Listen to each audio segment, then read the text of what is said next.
Joke. Should probably keep this out of this. I heard Trump took off all the tariffs. That's a joke.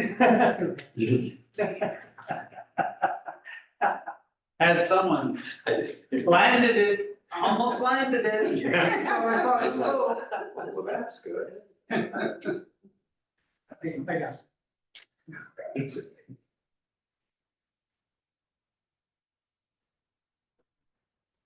April 15th, 2025 Budget Committee meeting is now called to order. Is there any declaration of conflict of interest from any member? No. No. Nope. No? No. Okay. We are now going to call for the nomination of a chairperson. Can I nominate Robert Lee? You can do that, yes. No, I really don't want to do You don't want to do it? We usually nominate the new people. We usually don't let them deny. that. Never been to a meeting, welcome here. Okay, so Thank you. I'm still waiting for another nomination since it's been turned down. I'll nominate Jennifer Craig. Second. Nasty how fast they jumped in there. He's like, oh, but it's, like it's young. All right, are there any other nominations for chairperson? Hearing none. Any discussion? Hearing none. All those in favor say aye. Aye. All those opposed say nay. All right,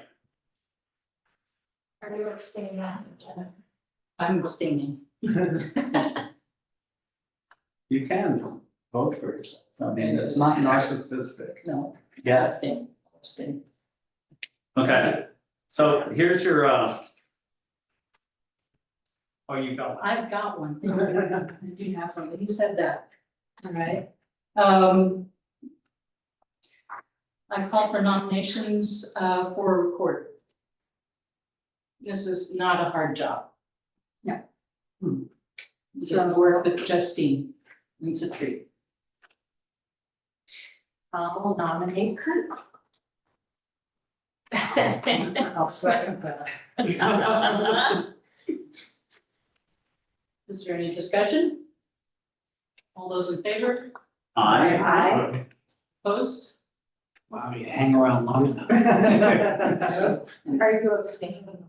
Yes.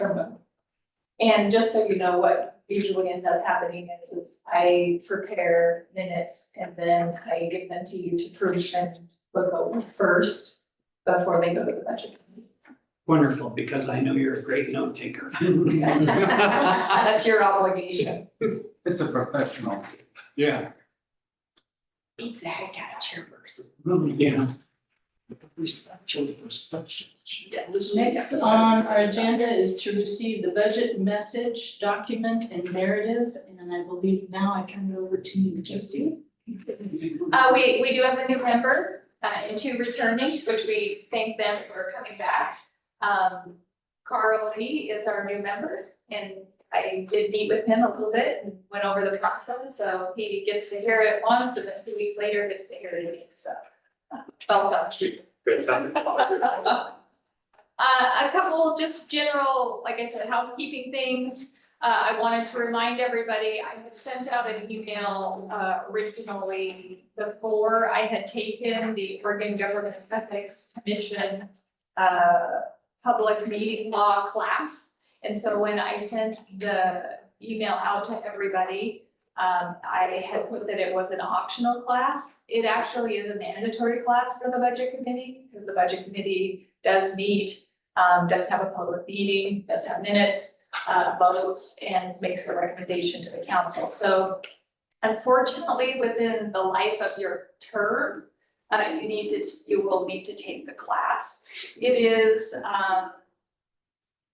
up to you to keep track of it. You're welcome to send me any type of verification or if you want to or feel like I need it. But the ORS actually just says that each governing person is in charge of keeping track of themselves. So I'll resend out the link again. And again, you have 3 years to take it. I thought it was a really well done class. It's live. They have in person, but they're very difficult to get to, but they do Zoom live. And so they're real people talking on there. And I thought that they did a really nice job for being a not very interesting topic. They were interactive and you could ask questions right there and they took the time and effort to respond back. So I'll send the link out back to everybody. I just wanted to remind everybody that you had to take it because I had indicated that it was optional when I had originally sent out the email because I thought it was to budget committee, but it is not. It is mandatory. Justine, if it's on Zoom, can you watch it at your leisure or do you? No, they're real people that do it. There are a few live class or, in-person classes that have been approved. But you have to go out to their website and look them up. I think Paulina took one not through. Well, yeah, Sure. sent it to me. But that class was approved. If you look at the list, it was an approved class, because it has to be approved through the ethics department. So do they have anything up in Astoria? I didn't see anything close very But often. you ladies took it on the web, right? Yeah. All you have to do is take it on the web and I believe I've been told you take a copy of the last document or something? No, that's what they suggested in it. And I took it from the state, from the Oregon Gov, and they sent me a certificate.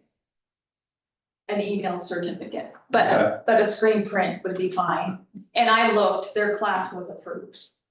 Good. And Justine, was it a series of sessions It's or just just the one. one? Okay, And because it's- I know before we had to take. Yeah, this Okay. one is specifically just for public meeting laws. Okay. So nothing to do with budgeting, nothing to do with anything related to your position other than you're in a public meeting and how to conduct business by the way that the state would like us to see, us to be transparent and documented. So it's an hour class or something like that? I think it's It's 2.5. It's 2.5. But they offered a wide range of times of day and days of week. You go on their schedule, there's Monday at 9:30 in the morning, there's Thursday at 3 in the afternoon, there's a wide range of choices. So I'm confused because I sent the link to Paulina a couple weeks after I had done, is that right?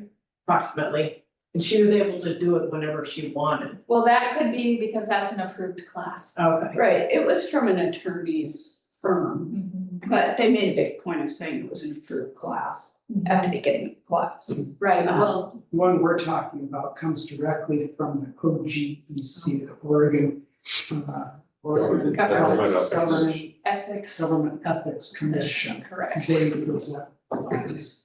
But they actually have classes elsewhere where you could go. They do, they might have one in Hamilton. In the Portland area. Yeah, they do have some out on their webpage, and if you need help looking at them, just let me know. Wanted just to kind of go over the documents real quickly before we get started. Just so you kind of know what we have and what we're gonna be covering, very similar to all the other years. But I did put in a new packet this year, which has a budget planning discussions, stapled, and it has a supervisor's budget planning checklist. We included this year just for you to kind of see what internally the city departments do. We look at the budget planning discussion, which was kind of like a broad overview.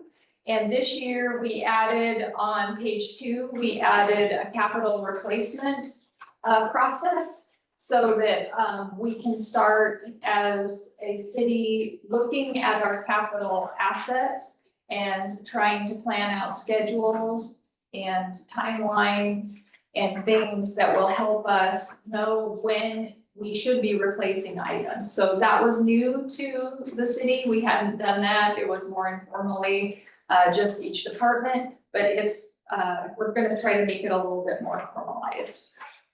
Also in this document is the third page, but the second page in the packet is, just, we are trying to encourage everybody to look at their department line items and try to combine. So this is just kind of some examples of how you can combine and how you can break things down. You can make them very generic. The key to this is to just be transparent so that when you see a line item in the budget, it makes sense to people, but you don't need to put 5 utility lines for certain utilities if that isn't something that's key in. I guess I didn't get that with mine. It's this one, Yeah. it says personal services, staple, What's that bucket? the budget planning discussion. Yeah, I didn't get that one. You can get the packet. Must have been here. No, It's under the agenda, with Yeah, I never got the agenda early. the fixed stack. And then the final one in this first staple is just our supervisor's budget planning checklist. So we go over this with our supervisors and encourage them just to go down the list. These are things that we ask them to look at as we're preparing the budget, so they kind of have some idea. You could use this as a budget committee member if you're curious about things that we do, and that we look at, or if you have questions for any of our department. That would be kind of something you could use it for. It's more specific and, we just try to get them stimulated on what things might, be coming up. So those are important things. So that's that packet. I've included a resource and expenditure budget versus actual through March 31st of this year. And so this, of course, is what we've currently spent, our budget for the 2024 and 25, and how that budget stands to date as of March 31st. This was a document that I think was asked for last year, just so that when people are looking at the budget for what we're doing, they can look down and just kind of see where we're at, just to get a gauge. This document, the first 3 pages, kind of goes midway down the 3rd page, but is our resources, so this is our revenues, so these are all of our revenues that we have. And then below that on page 3, expense is all of our expenses. So they should match fairly closely to the budget, they might be in a little bit of a different order, but you should be able to use this to look at our budget, see what we've done. The actuals for historical years are in there, but not the actuals because it's just the adopted for the 2024-25. So this is just a resource document for you. Justine, the budget category, is that for the whole year as opposed to the July 24th to March 25th? So, for example, the property tax current, to date from July 1, 2025 to 3/31, we collected $653,000 and we budgeted $689,000. So that budget category is for a whole year. For a whole year. Right. Yes. And question on, I know Eric suggested this before, but is it also used for planning within the departments? I mean, do staff also get this? Every month. And the finance, we post it every month for our finance report for the community, so yeah. The last document is a document that is broad for the state of Oregon, but specific because we get state revenue shares for us. So it's just a support document. I think it has some really good information in there.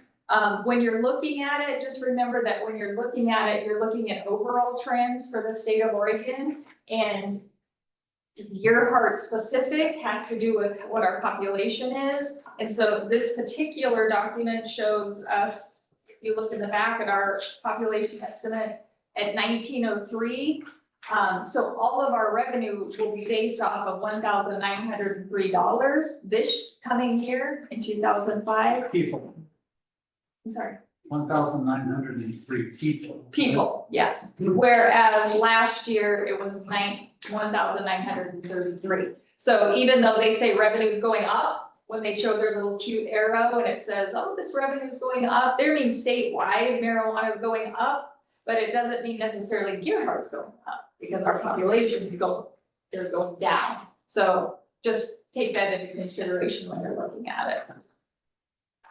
The final is our document for state revenue shares. These are all of our applicants who had submitted completed applications.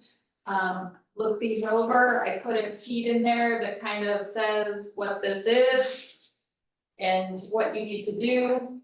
Look at them, decide how much money you think they deserve. I'm going to talk about state revenue share later on.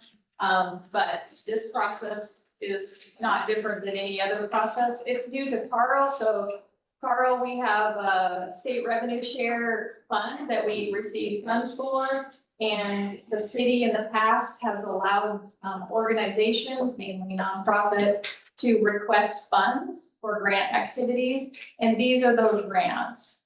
So the tally sheet is in your budget. It's on page 25. So use page 25 of your budget to appropriate.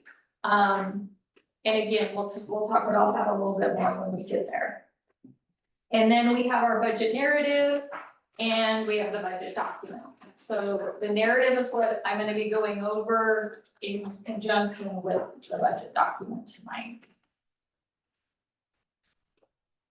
So the budget document, we have the budget calendar, and then I will read the budget message out loud so that we can all hear it.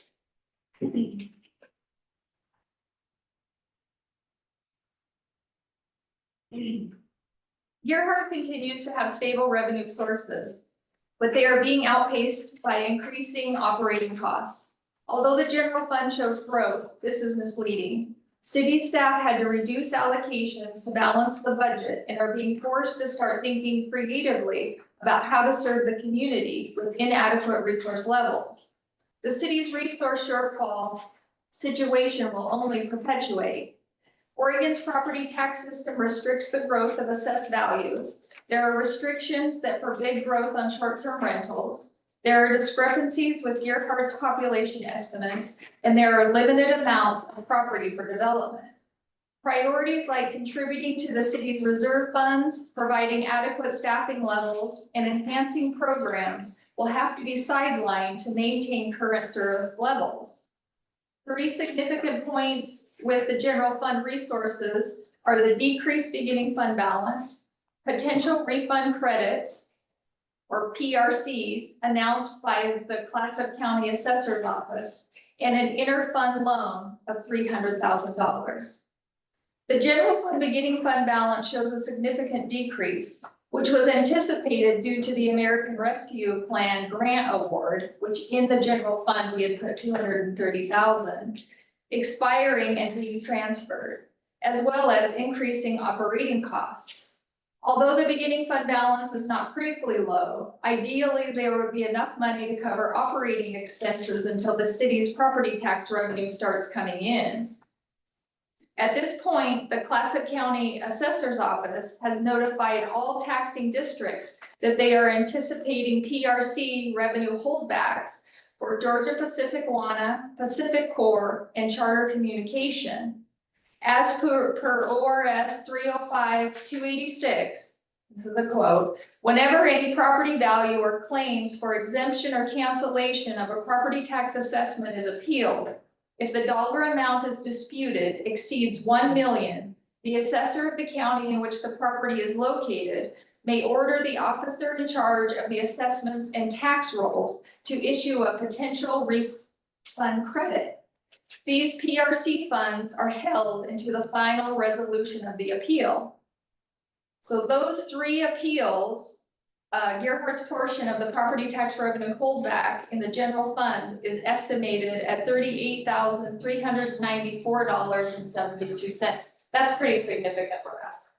I mean, that's a lot of our property tax money that'll be held if the appeal comes in favor of the county. That money would be returned to us, but if it is found in favor of any of those three organizations, all or some of it will go back to those organizations, so. Also new to Gearhart is a proposed interfund loan of $300,000 to assist with paying expenses for the months of July, August, September, and October before the city receives most of its property taxes, which is in November.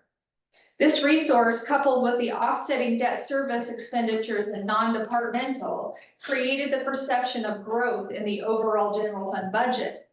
Please note that although the general fund increased 1.26%, without the addition of the interfund loan, it would have reflected a decrease of 8.59%. The interfund loan will be borrowed from the Water Reserve Fund and will be transferred back as soon as the resources are available, but no later than June 30th, 2026. Justine? Yeah. I meant to ask if you know what timing there might be for this resolution of the assessment appeal. It totally depends upon how long the court system takes. It can be years, Could be years. but it can also be fairly quickly. Thanks. Yeah.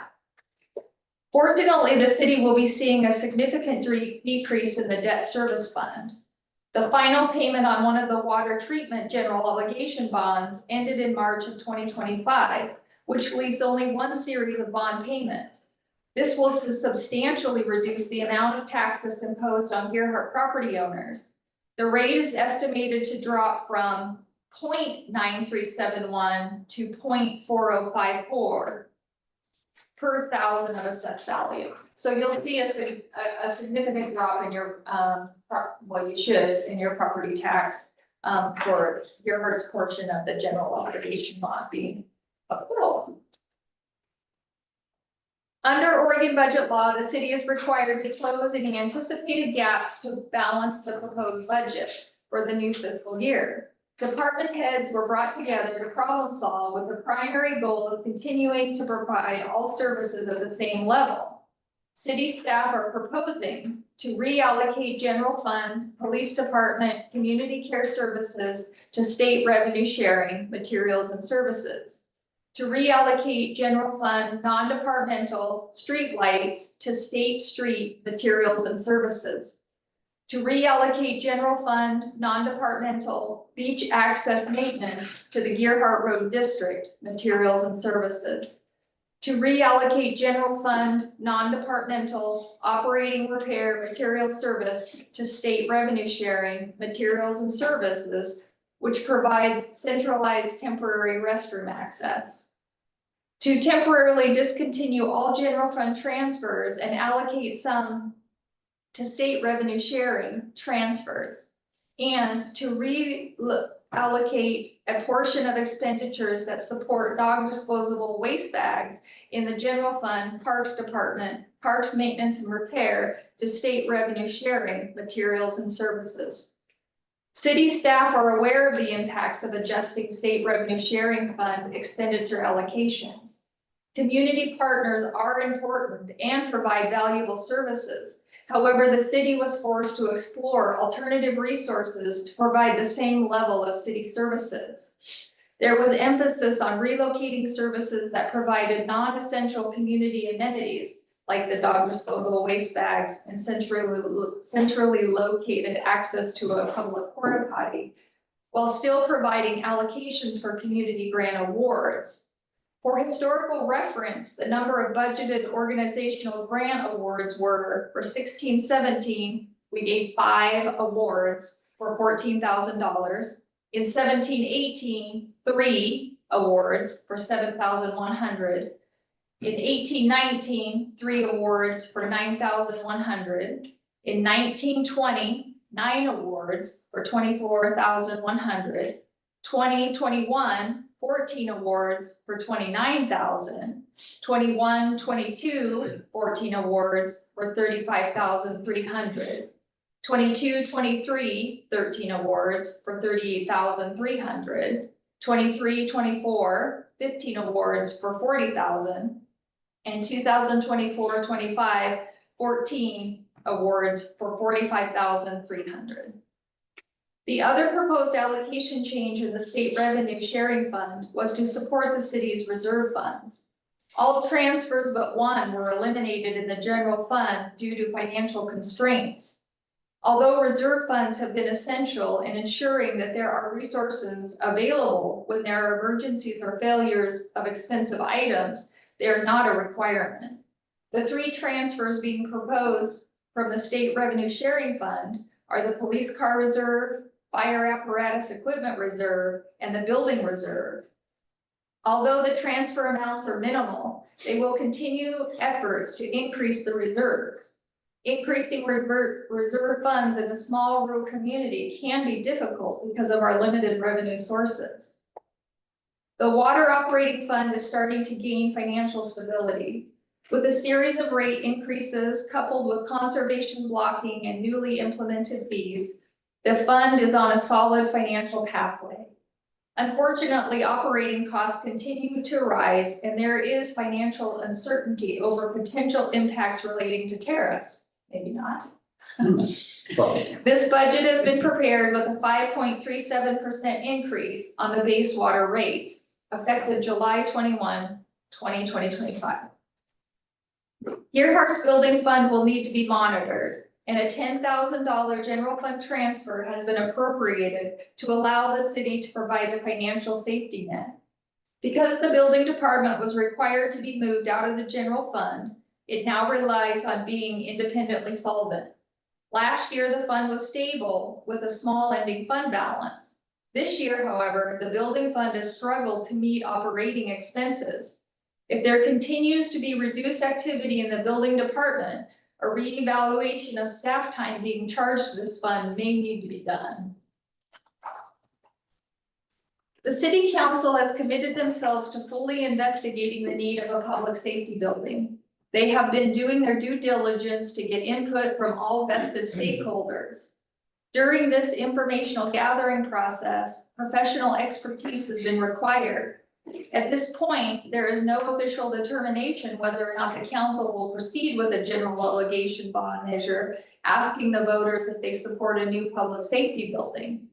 But there has been allocations placed in the building reserve, public safety facility project to allow for any follow-up data gathering expenses.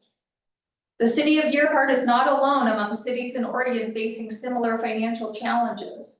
According to the League of Oregon Cities' last State of the Cities report, traditional revenue sources for cities like property taxes and utility fees are not keeping pace with inflation, compelling cities to either cut spending, eliminate services, or rely on alternative revenues. Even faced with financial challenges, Earhart staff will continue to strive to provide expected services while keeping an open mind on how to enhance the community. That's our budget. So we have a little bit of a different proposal, which is just a proposal. The budget committee, we rely on you to help us make the best decision of how to make some changes in the state revenue share.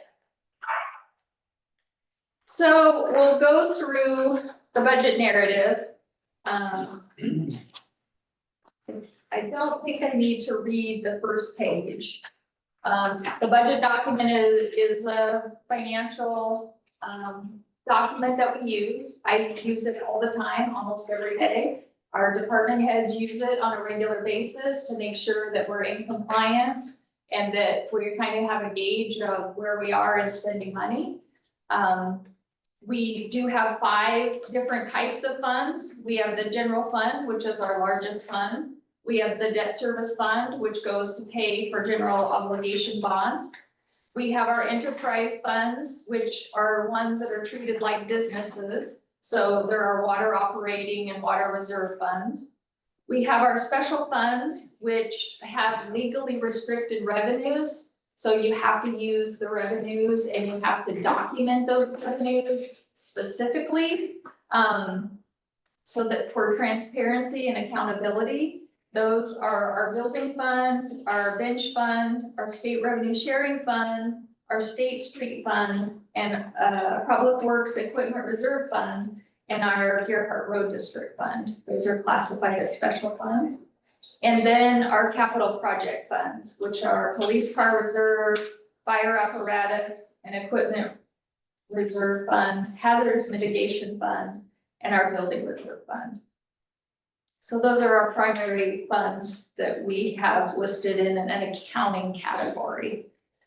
The format hasn't changed at all. We use a standard state format template. I like the way it works. In theory, you should be able to look at any other city's budget and they might move some of the columns around, but all of these elements and components should be in their same format. And I encourage you to look at Cannon Beach and Seaside's, because I think if you pull up their budgets and you look at their transient room tax, and you will see why it is that they have,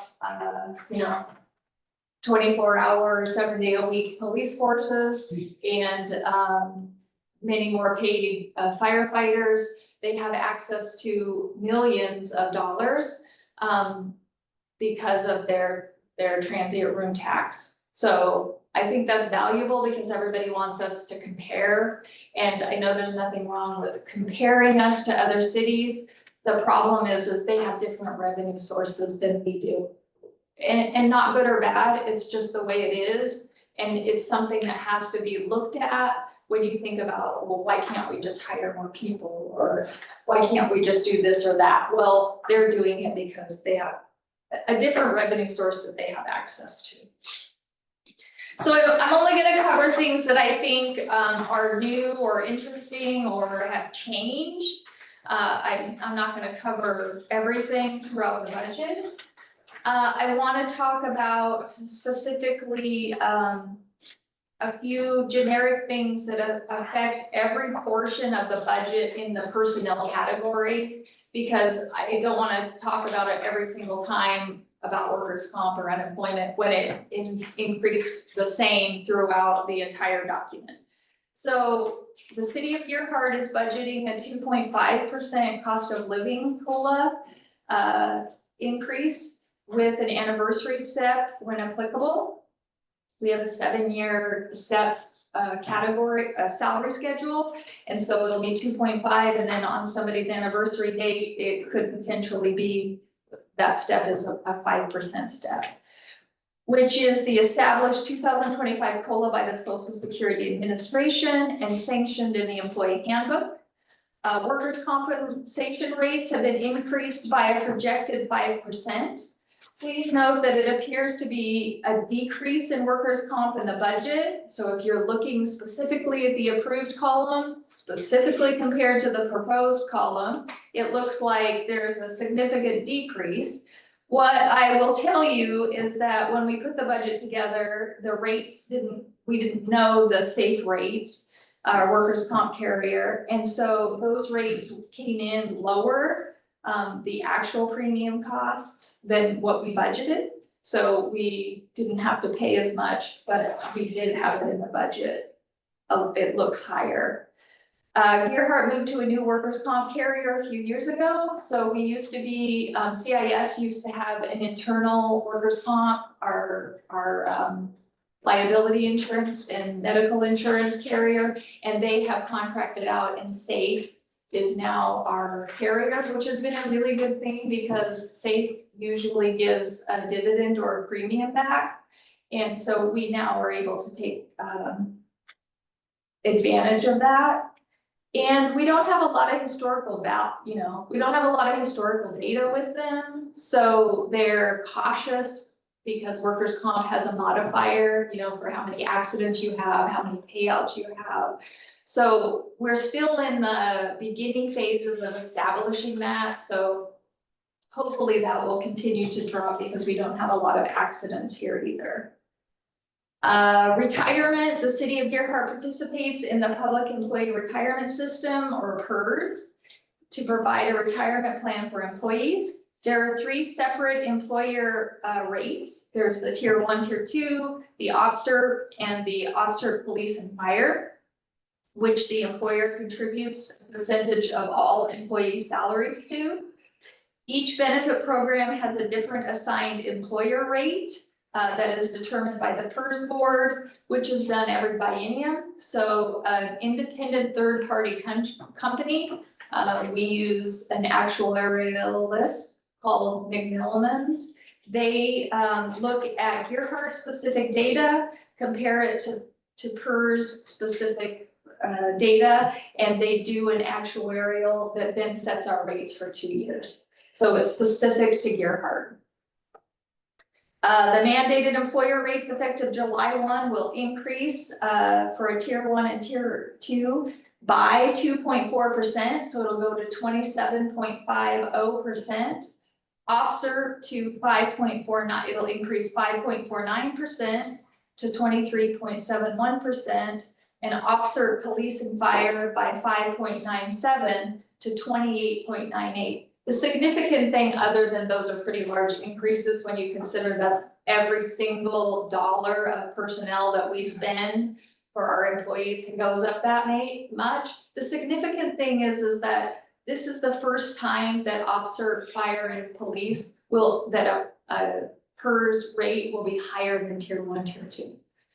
So as the objective for creating the different tiers was to implement cost savings, but as more tier 1, tier 2 retire and start entering into ending their life cycle, the younger generation now is starting to gain momentum, and it's starting to affect those PERS rates where they're starting to go up higher. So that is significant for us. Insurance benefits, medical, dental, vision, life, accidental death and dismemberment, and long-term disability. CIS, the countywide insurance services, is who provides our insurance for us. They're part of the League of Oregon Cities and the Association of Oregon Counties. And so we purchase our insurance through them. And they are projecting that the average rate increase for medical is 9% and 5% for dental. And so this budget includes an annual employer contribution for each employee of up to $33,719. So you'll see that in the budget. Is that statutory or just the max that we happen to have? That's just not statutory. No, And that's new. Right there. that's the new amount that we would be contributing. Have we been always doing that in terms of a employer contribution? That large, you mean? Yes. Well, Not quite to that amount, it's increasing, but yes. that's just for children or spouse. One person, we allow the same, this premium is for family coverage. The 33, up to 33,000. It's for a whole family. Correct. Okay. Unemployment rates were increased to the current rate of 2.5%. This actually increased in January, so right now, if you look at our expenditures and revenue report, every unemployment account is over because they did not expect it to increase that high. I thought unemployment rates were getting better, but I don't anticipate this. We put it in the budget, but I don't anticipate it. Hopefully it'll stay at that for a while or go down. Workers Assessment Benefit Fund, no changes in that. And just so people are aware, because I just want, in case they hear other things in other cities or other government organizations, Oregon paid leave is the new leave that's mandated. Employee and employers contribute, except when you're a small employer, you don't have to contribute. So our employees do contribute to Oregon paid leave, which is not in this budget because it comes out of their paycheck. But we don't have a special line item because we're a small organization. We don't have to pay the employer portion. So in case you see that or hear that somewhere, that's why. Page 1 and 2 is our resources in the general fund. And if you look at the line one, beginning fund balance, cash on hand, this, as I mentioned, we expected a significant reduction in the beginning fund balance. And the two primary reasons were the American Rescue Plan money had been in here for 2 years. And then we moved it last year over to the Water Reserve Fund because it had to be spent, but it definitely decreased our beginning fund balance because it had been sitting in the, that fund. And, we have increased general operating expenses, so things cost more, so we're just spending more of our money. Resources, line 2, property tax current, was budgeted at 3% increase with a reduction for discounts, other collectibles, and 3 potential refund credits. At this point, the Clatsop County, and this is kind of just what I said, I talked to them. They will keep us updated as this goes along. They sent out a letter saying, we just want to make sure that you know that this is coming, that this is what we project that it's going to cost you. As a revenue holdback, and to just be prepared. So I don't think that they have finalized anything permanently yet, but they just wanted us to let us know that they had done the estimates and that they did anticipate some PRC reductions. Our permanent tax rate does not change. It's still the 1.0053 per thousand of assessed value. It's very difficult, like almost impossible to change that. Resources, line 3, property tax prior. Just note that when you're looking at historical data in the 22-23, there actually was a PRC refund to us. The appeal from CenturyLink and Georgia Pacific, another one that they had filed, had been settled, and we actually got money back that year for the years that they had filed. So that $35,000 that's in there makes it look like we got a lot of money, but actually it was from previous years where they had withheld and just gave it back to us. Resources, line 4, 5, 6, and 7. Again, just remember that we do have to keep these line items until the historical data disappears off of the requirements. And this is our Fund 40 that we're gonna look at later. Line 8, franchise CenturyLink, has been reduced based on continued decreases in this type of franchise fee. We get one-time payment a year for this franchise fee. So when we're looking at the revenue and expense report, that what we received this year is actually all we're going to receive this year, and it keeps decreasing.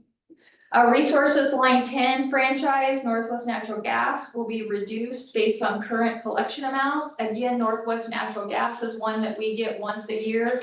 And so the amount in our revenues and expenditures report shows how much we've gotten for this year. Line 3, grants. The American Rescue Plan has no allocations because we have spent this and we had transferred it out, but it does have historical data, so we're gonna have to keep that. And we had received the revenue in years back in 21, 22, and 22, 23, and it just kept carrying forward in our beginning fund balance because we couldn't spend it on anything until we decided what those projects were.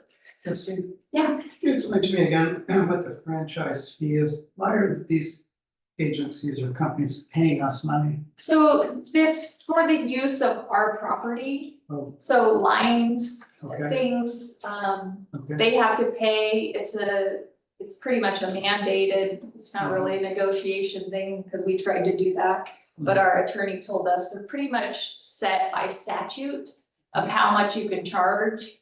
And so a franchise fee agreement, when they generate electricity and sell things, we have a franchise agreement and they show us their gross sales and then show us how much in franchise fees we get. So we have like an exclusive agreement with them. What's your, how much you paying us for? Franchise, Yeah, but what? I can understand it for power lines and gas lines. just for the use of using for sole procurement, they're our provider. And But we should be paying them. We do. Each person does. Yeah. Yeah, right. Each person does, and then they turn around and give some of that back to the city for us letting them use, Streets. yeah. Oh. Okay, and Wear our and tear. roads and, okay, yeah, okay, so then they send it back to us. okay. They make money on the roads. Mhm. Okay, Scenario. thank you.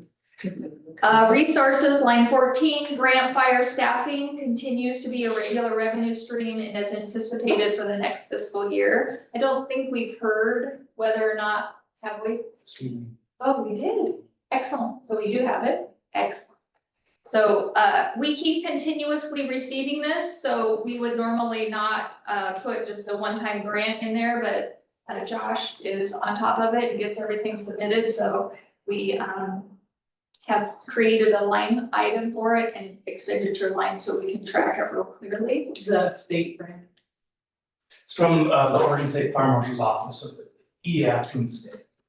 And we typically we have to do midterm reporting and at the end reporting as well, and when she puts in a separate line, it lets her pull all that info much easier, to report every hour each person uses for. Justin, Yeah. if we, I know we've just agreed to start having reimbursement when our fire services go out, where will that income? We'll appear? talk about that, but that we're proposing to put that in fire apparatus in one of our reserve funds to help support that. And it'll stay in there and be collected in there to help go for apparatus and vehicle replacement. So just so I don't lose that, I have just a quick question, but do we also then pay if Seaside comes to one of our fires? Is that reciprocal? No, this is a new thing, so within, any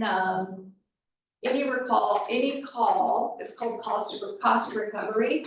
So any call that meets certain criteria, we can bill, the fire department can bill like an insurance company or, recoup costs, ambulance insurance, maybe like if one of our firefighters have to ride in the ambulance, we can recoup some of those costs.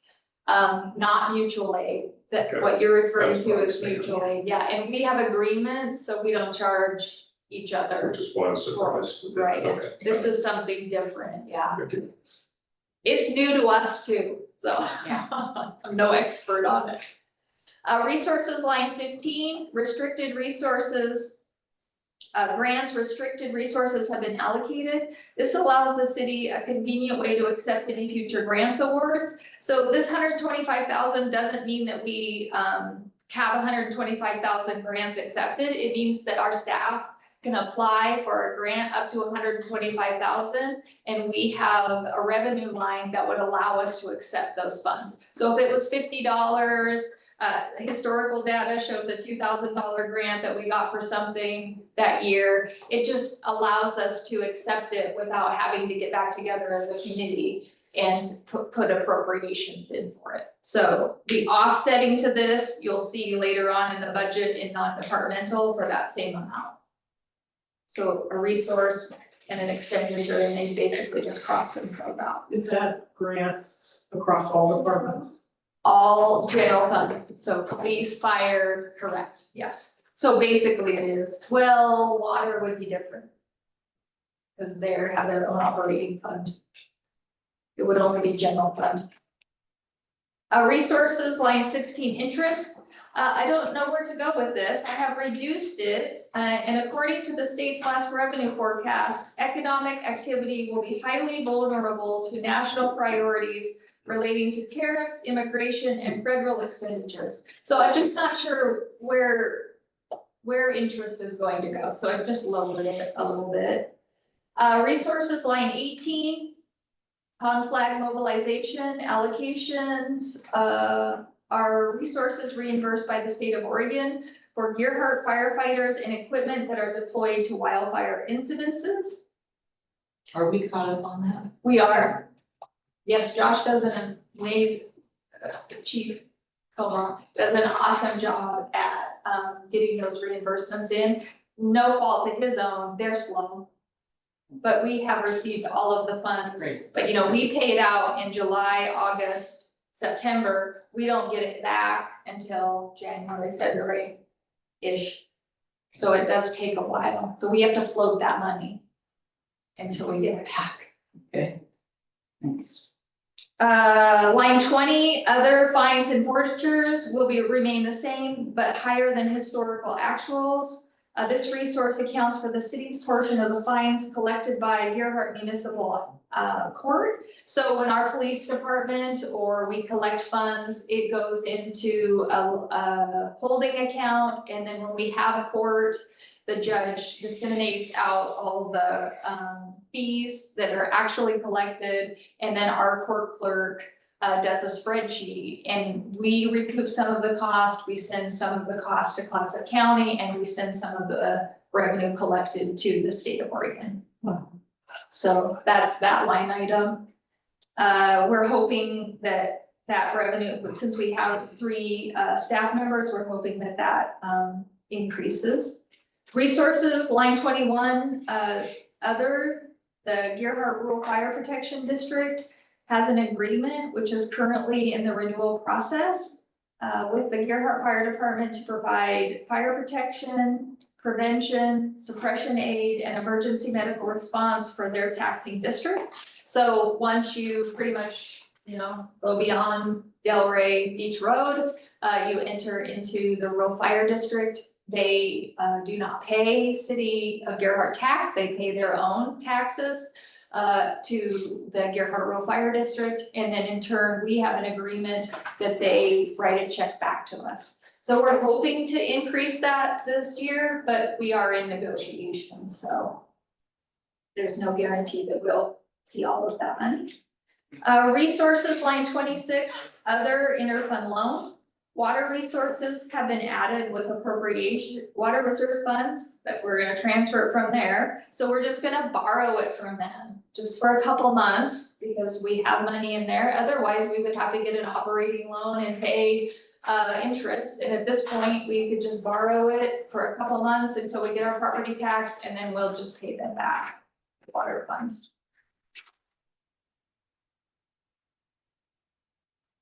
So line 27, cigarette tax has been reduced, and according to the state, this revenue source is projected to continue trends downward as it has for more than 10 years as consumers stop smoking. So it's a nice healthy thing.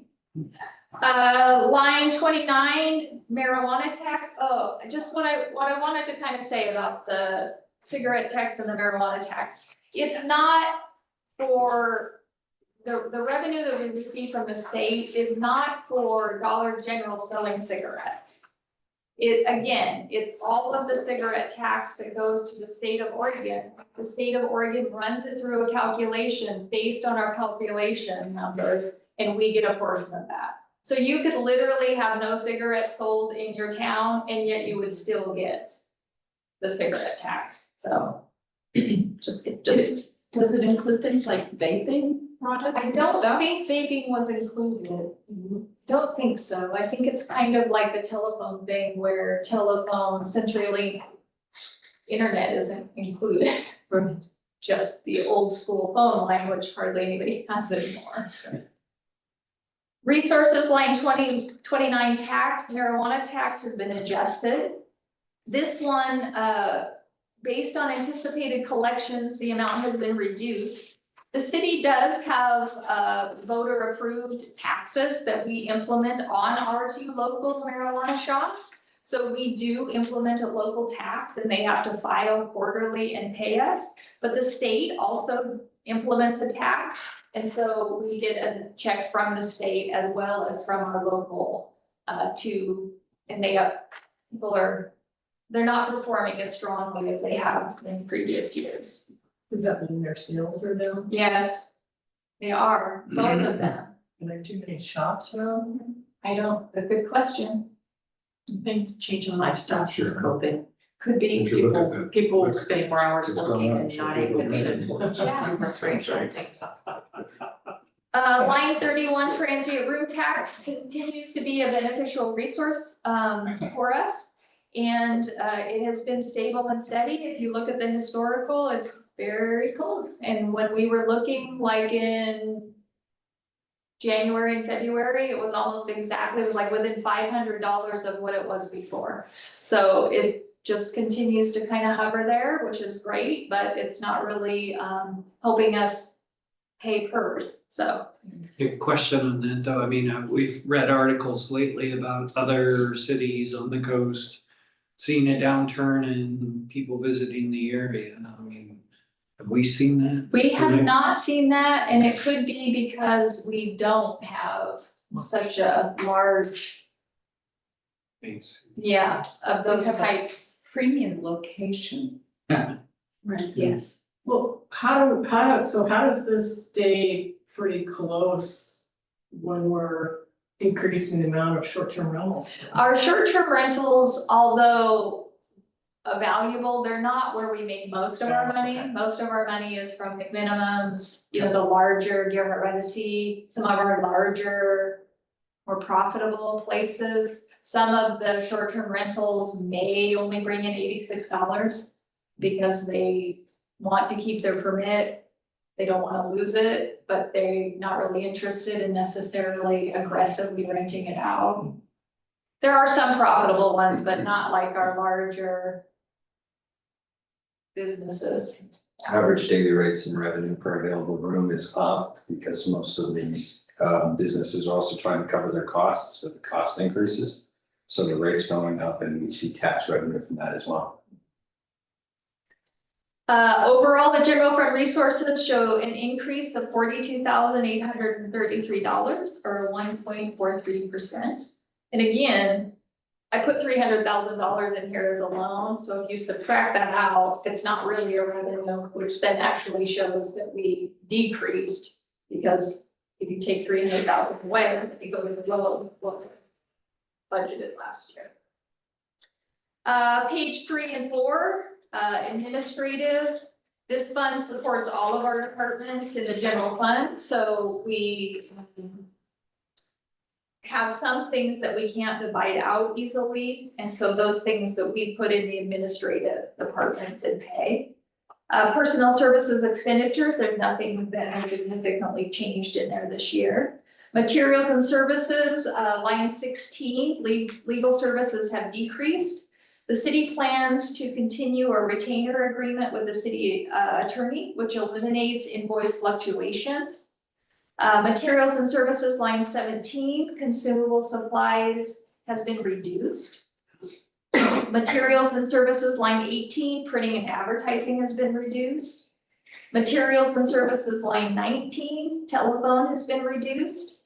We moved to a VoIP system this last year, and we do divide some of the cost of the VoIP out because it's a per phone thing, so we can do a better job at charging each department, and so each department does have a little bit of telephone expenses charged to it.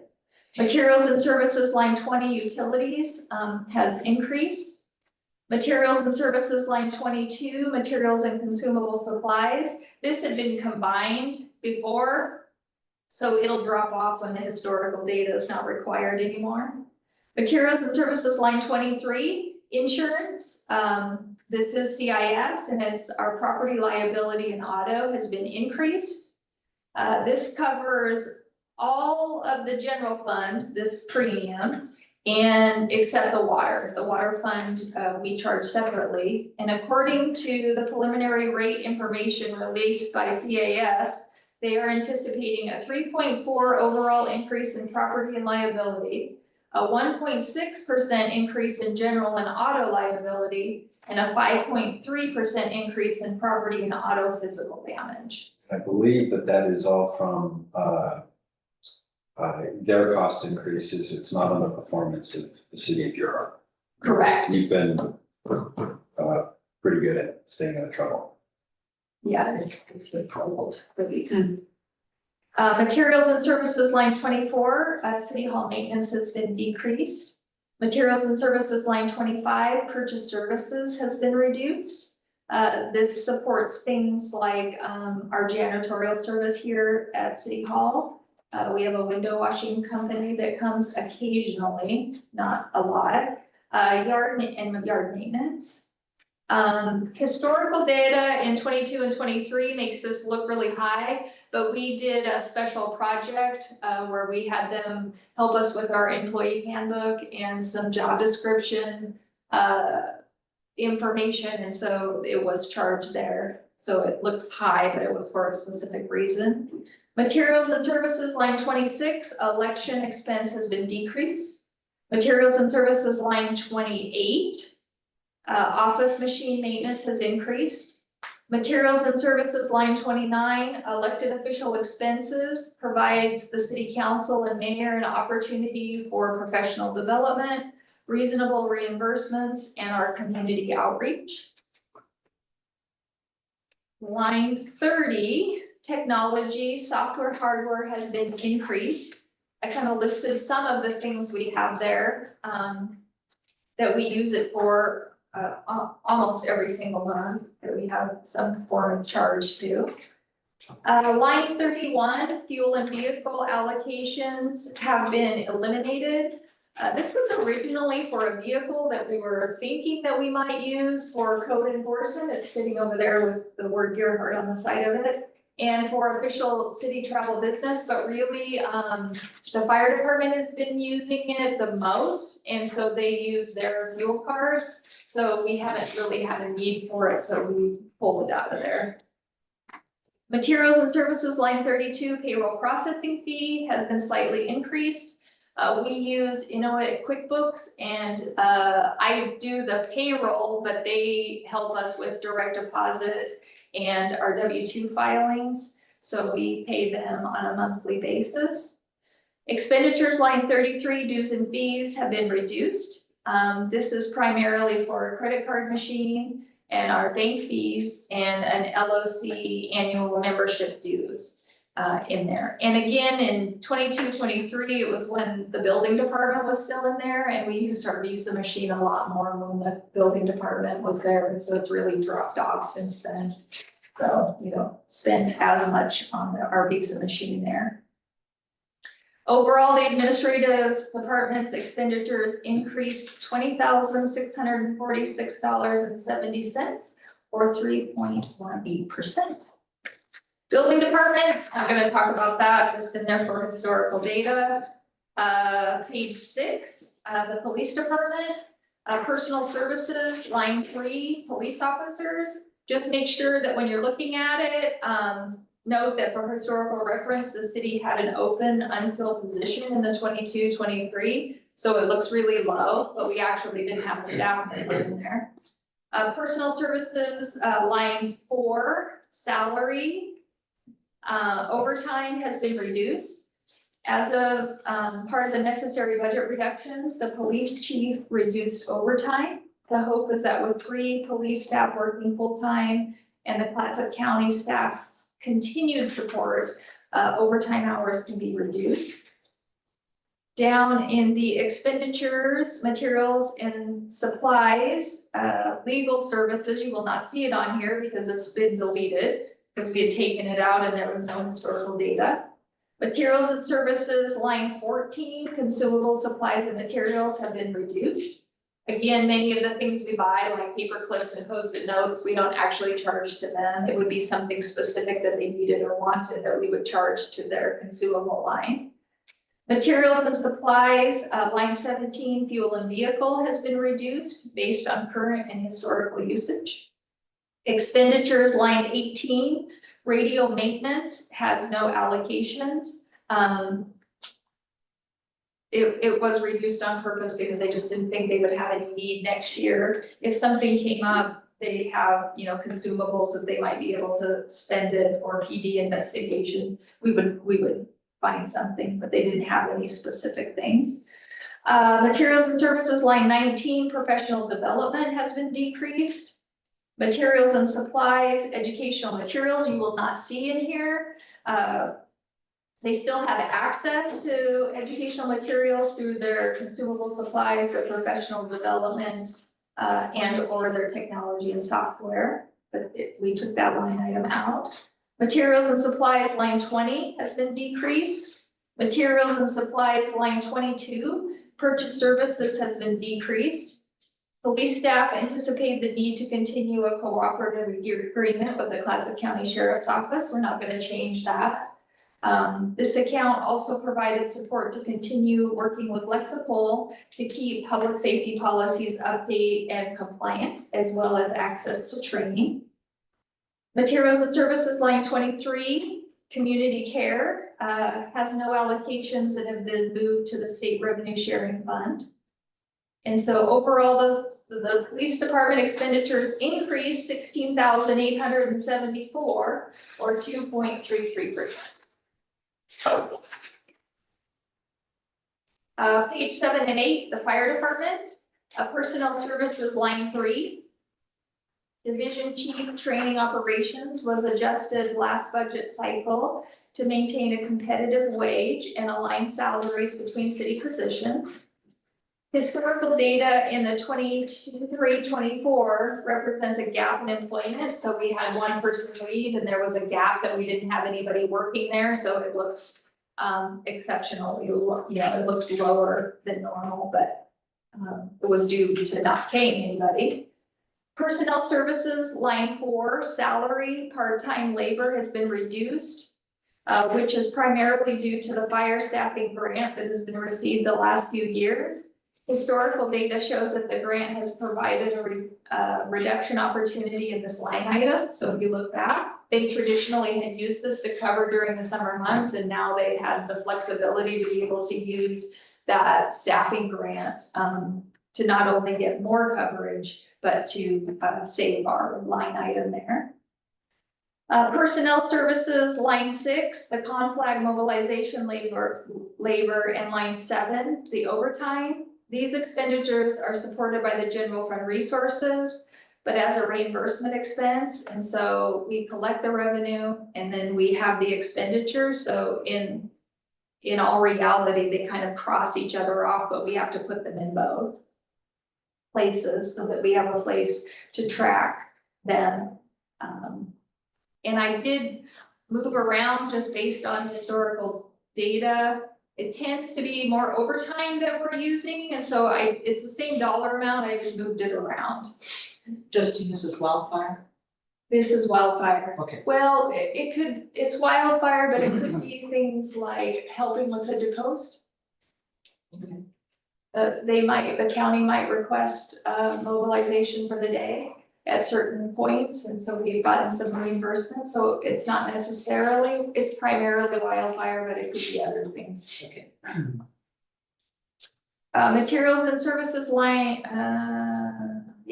temporary grant, Materials and services line 19, I lost my track, I'm sorry. You're right. Sorry.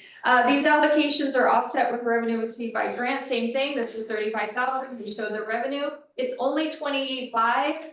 So it doesn't feel like it matches 35, but that 28.5 includes benefits of workers' comp, social security, some PERS, unemployment, so other benefits are divided out from there. So the salary line only shows 28.5, but totally it is 35,000. And Josh and I track that and keep track of it. Materials and service expenditures, line 19, convention and administrative expenses allocations was merged with professional development. So we'll keep that one more year before it drops off. Line 20, telephone has increased. Again, this is the VoIP system, the fire department's portion. Line 26, fire hall maintenance has been reduced. Line 28, gas and clothing maintenance has been increased. This is primarily to support the quarterly payments to our Deer Heart Volunteer Fire Association for reimbursement payments that they pay to our city volunteer firefighters for gas and clothing needs. The more calls you have, the more expensive that is. Materials and expenditures, line 30, medical examinations have been reduced. Line 31, EMS equipment and operations have been reduced. Line 33, student intern program has been reduced. Currently, we have 2 interns that are doing that program. Line 34, CERT team materials and services has been reduced. Line 37, purchase services has been reduced. This includes services provided by Lexipol and First Due.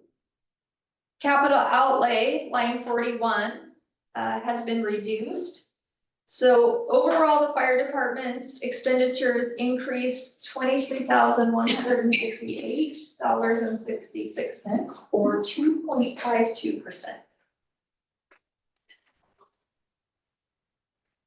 The city is finding itself in a situation with expenditures outpacing revenue growth. This budget was prepared to continue to provide the same level of support, which required sacrificing in other areas. The non-departmental section is one of the most impacted areas in the budget. Materials and services, line 2, streetlights, has no appropriation and has been moved to the state street fund. Materials and services, streetlights. This is a proposed reallocation. Materials and services expenditures, line 3, beach access maintenance, has no appropriations and it's been moved to the Gearhart Road District Fund 50. Materials and services, beach access maintenance. We have to maintain, the county sends us an invoice, we have to maintain from where the road hits the beach to that, it's kind of a sand area there where the garbage cans are. So if they have to do any work, major work there, they do invoice us for that. So that's what that fee is for. Materials and services, line 4, grants restricted, has been allocated to allow for any unanticipated grants. So this is where I told you the revenue for 125 crosses off here. And so we have a place to accept the expenditures for that. Materials and services, line 5, operations, repairs, maintenance and services, has no appropriation and has been moved to the state revenue sharing line. Materials and services, and then materials and services. This is a proposed reduced reallocation to support having one public porta potty restroom available in the core downtown area. Capital outlays, expenditures, land purchases used to be in there and we've reduced it. If land purchases need to be made, the building reserve fund might be a viable option for that. Capital outlay expenditures, grants, the American Rescue Plan has been removed because there's no information that's required to keep for it anymore. Debt service, line 8, interfund loan payment to the water reserve fund has been added. And this is to support the repayment. We showed the revenue, now we have to show that it's gonna go back to our water reserve fund.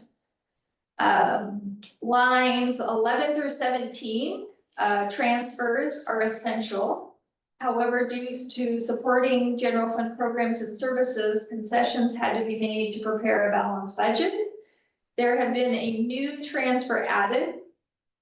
Building structural and for Fund 50, for Fund 40, and no allocations have been set for any other transfer accounts. So the police, the fire apparatus, hazardous mitigation, the building reserve, the bench program, or the water reserve have no funds transferred out there. However, a proposed option under State Revenue Sharing Fund 45, transfers to the revenue funds has been proposed.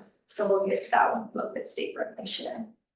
Overall, the non-departmental expenditures decreased 39,600 or 8.34%.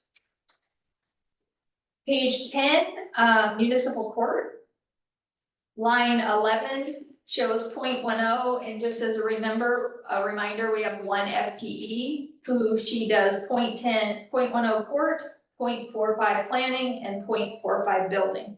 This is municipal court's portion of her day, of her job. Materials and services, line 13, has been added due to historical data and the need to track this type of expense.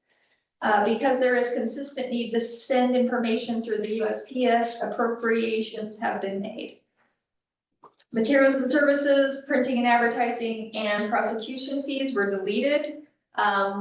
We had never, in my term here, we had never sent anything there, nor the person who is the court clerk knew why we had things in there, so we just took them out. We have legal counsel who is a retainer, so if we need them. Line 16, legal services, and line 17, Department of Motor Vehicles have no appropriations based on historical usage and the legal retainer that we have in place. We anticipated before the. And of course, it always does, sadly, that is. Materials and services, technology and software has been deleted, so it's not in here anymore. It's still an aspirational goal for us. We would love to have some form of more modern. We do have an older version of a software program that's independent. And it's not a great software program, but software is super expensive and it has maintenance fees. And so at this point, we haven't forgotten it, but there's no funding available at this time. So municipal courts expenditures increased $1,766.42 or 6.06%. Page 11, planning, personal services, again, just her FTE is 0.45 there. Materials and services, line 13, postage has increased. There's been an increased need to send required public notices to property owners that are impacted by land use decisions. Seems like we're having a lot of decisions that impact a lot of property owners. And she has to send out legal notices to them to notify them, and it's been more expensive than it has in the past. Materials and services, line 14, purchase service, planning consultant has been increased. We had a previous agreement with a long-term planner. And then we had made a contract agreement with Crest, which we still have. And at the time, we thought that based on historical data, we would have plenty of money at $32,500. And it just turns out that we're already way over that right now in the month of April, and we still have 3 more months to go. So many things are coming up that just require the planner's time. And we have no gauge of what else that might be. So we are increasing that pretty substantially. Materials and services, line 15, legal services have been reduced. Line 16, planning commission expense has been reduced basically just because based on current and historical data. Expenditures, line 17, code enforcement has no allocations. This type of work has been covered by the city administrator, the planning department, so her time up above, the police department and legal counsel. So overall, the planning department's expenditures increased $22,816.31 or 16.55%. I have a question. Yeah. On legal services, are these for, if something were to go to LUBA, or is this? It could be, but it is Peter, but he would also represent us if we had to go up to a different level. And his retainer fee would be part of that. And he does a lot with planning. So the legal in the budget in the other categories are for not planning commission work, they're for the city council and the. Correct, resolutions, Okay. looking over things, coming to the city council meetings, Okay. other things like that, correct. So that's an added cost for legal? Not an added of his retainer of $5,000 a month, we divide 3,500 to the general resources and 1,500 to planning, because he spends about that much on planning, so it's part of his So we're still annual at, retainer. Just a new allocation, same Okay. amount of dollars. Mhm. okay. He gets the same amount, we just divide it out differently. Parks, just a reminder in number on the FTE line, that represents 0.10 for 3 people. So we have 3 public works positions and their time is distributed 0.10 parks, 0.55 water, and 0.35 streets. So in each one of those departments, we put part of their salary and benefits. Line 13, parks maintenance and repair has been reduced, with a portion being reallocated to the state revenue sharing for the continued purchase of the dog waste bags. Line 16, utilities, water has been slightly increased. Line 17, grant, parks and bench project has no allocations. We moved this money for the bench fund last year, and so it will drop off after historical. Overall, the park and department's expenditures decreased $2,829.83, or 4.45%.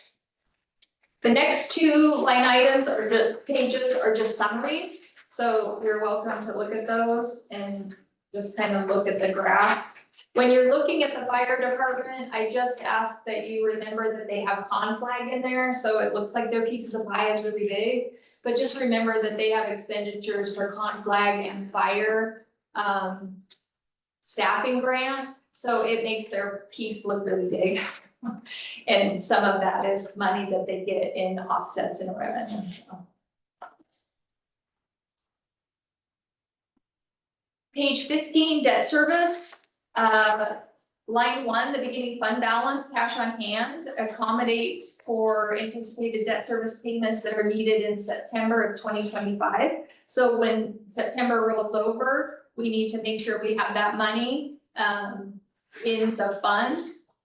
So we always make sure we have a beginning fund balance.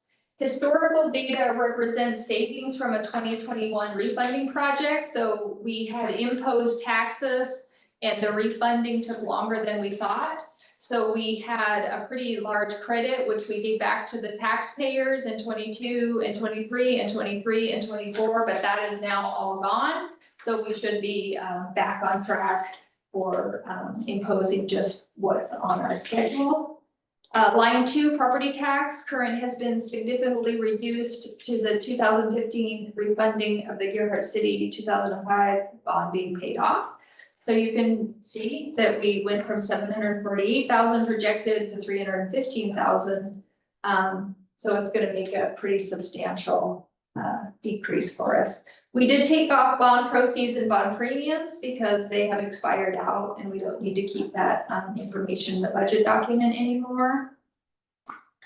And the same thing with the water principal, water geo bond interest.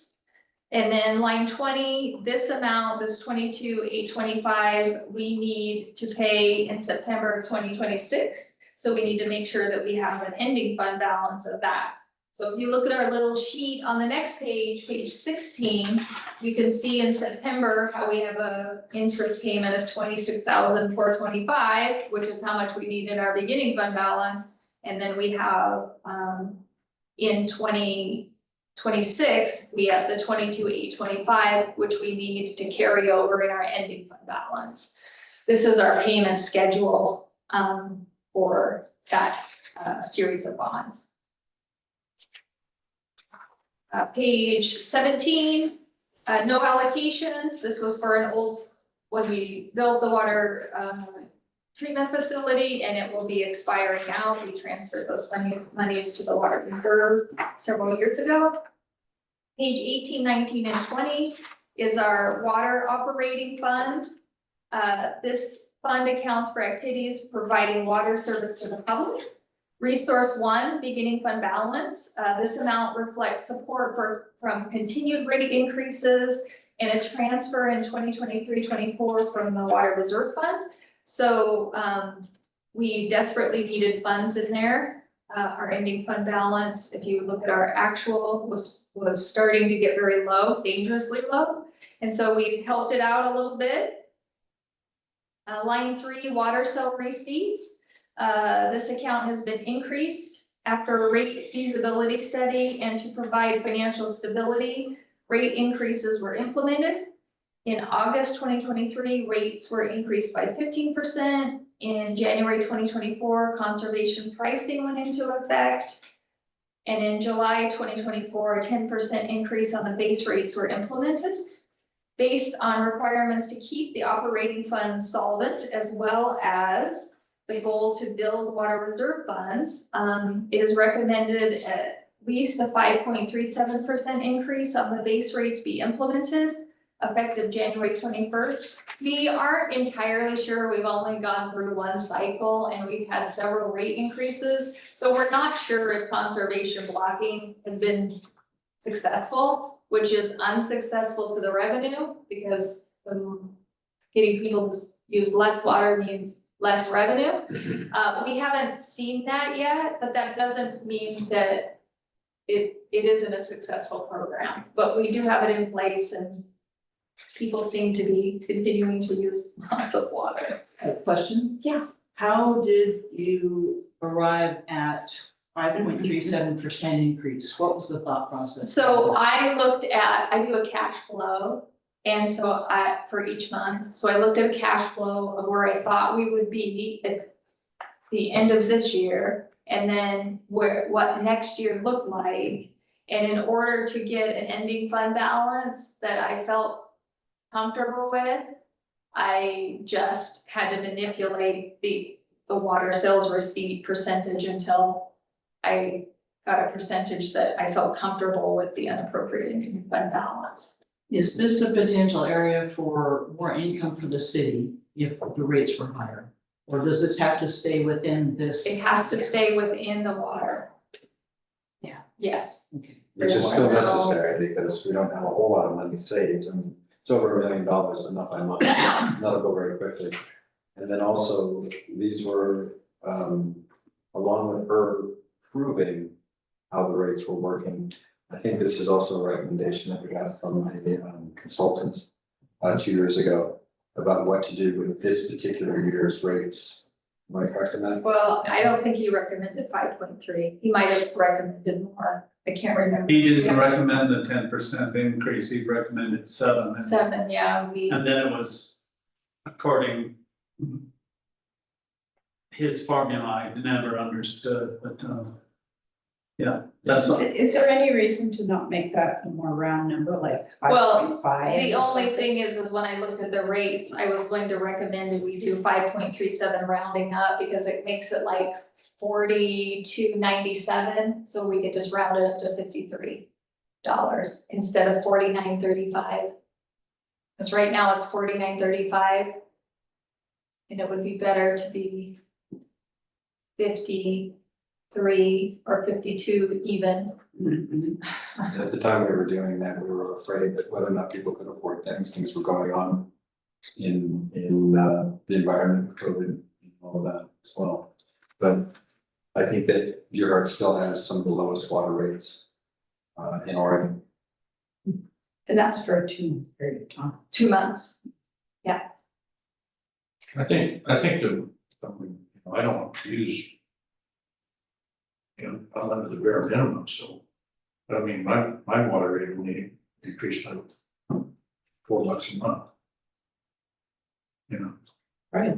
I mean, that's a gas trip in Costco back. That's something to think about. You can make a recommendation, but And then ultimately it'll be up to the council, in the ordinance, resolution. right, everybody just keeps putting pressure on everything everywhere. And so it's just a matter of where you find the balance, where you're not overtaxing. And I'm not asking, Yeah. I'm not questioning it should be lower. I'm No, just- no, I understand. I understand. Yeah. Is there any mandated cap on what water rates? Not that I've seen. Not that I've seen. You have to be solvent. I know that. Election outcomes sometimes can. Come with that. Do we put fluoride in the water? Yes, we do. Yes.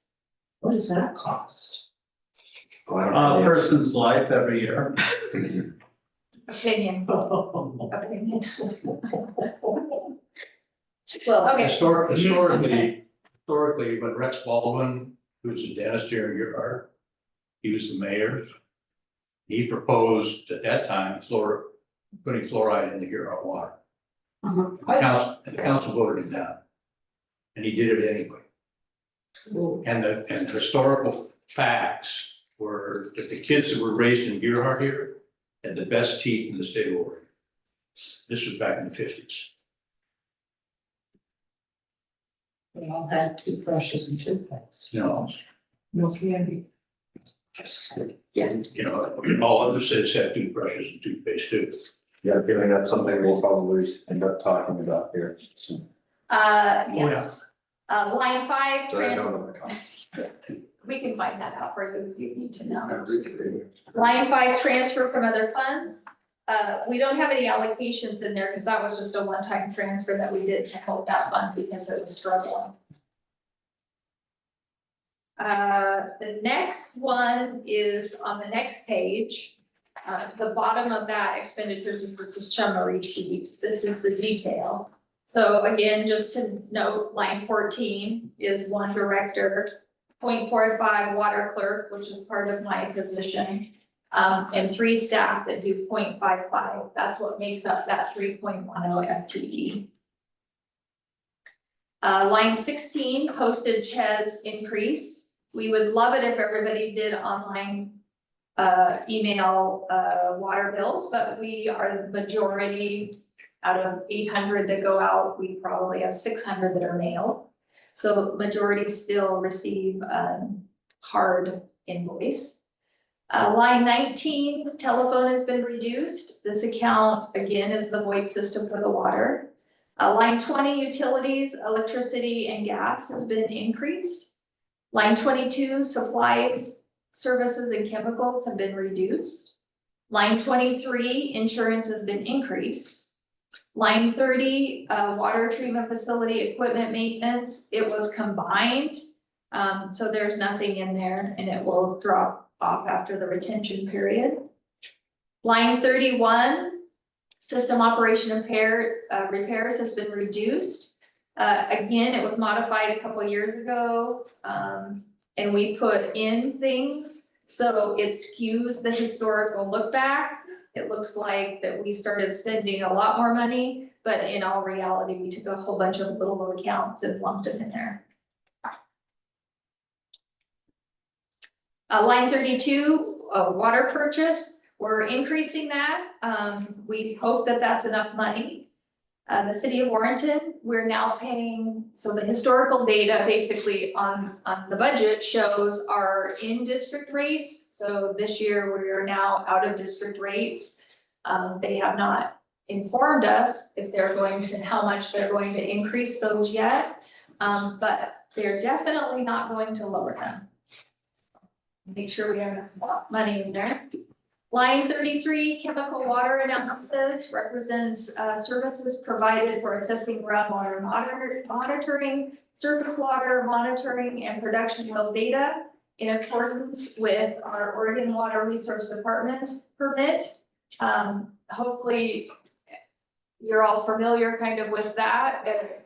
We have to every year provide proof to the Oregon Water Resource Board that we are meeting the criteria of salt, not having salt intrusion, or we're not impacting the Nicoxy. That is part of our agreement with this permit. And so we have to hire a company to every year take our data, analyze our data, and submit it that we're meeting those requirements. So that's part of that. And then we also have annual regular testing all the time for chemicals and things that we have to send up to the state and they test our water.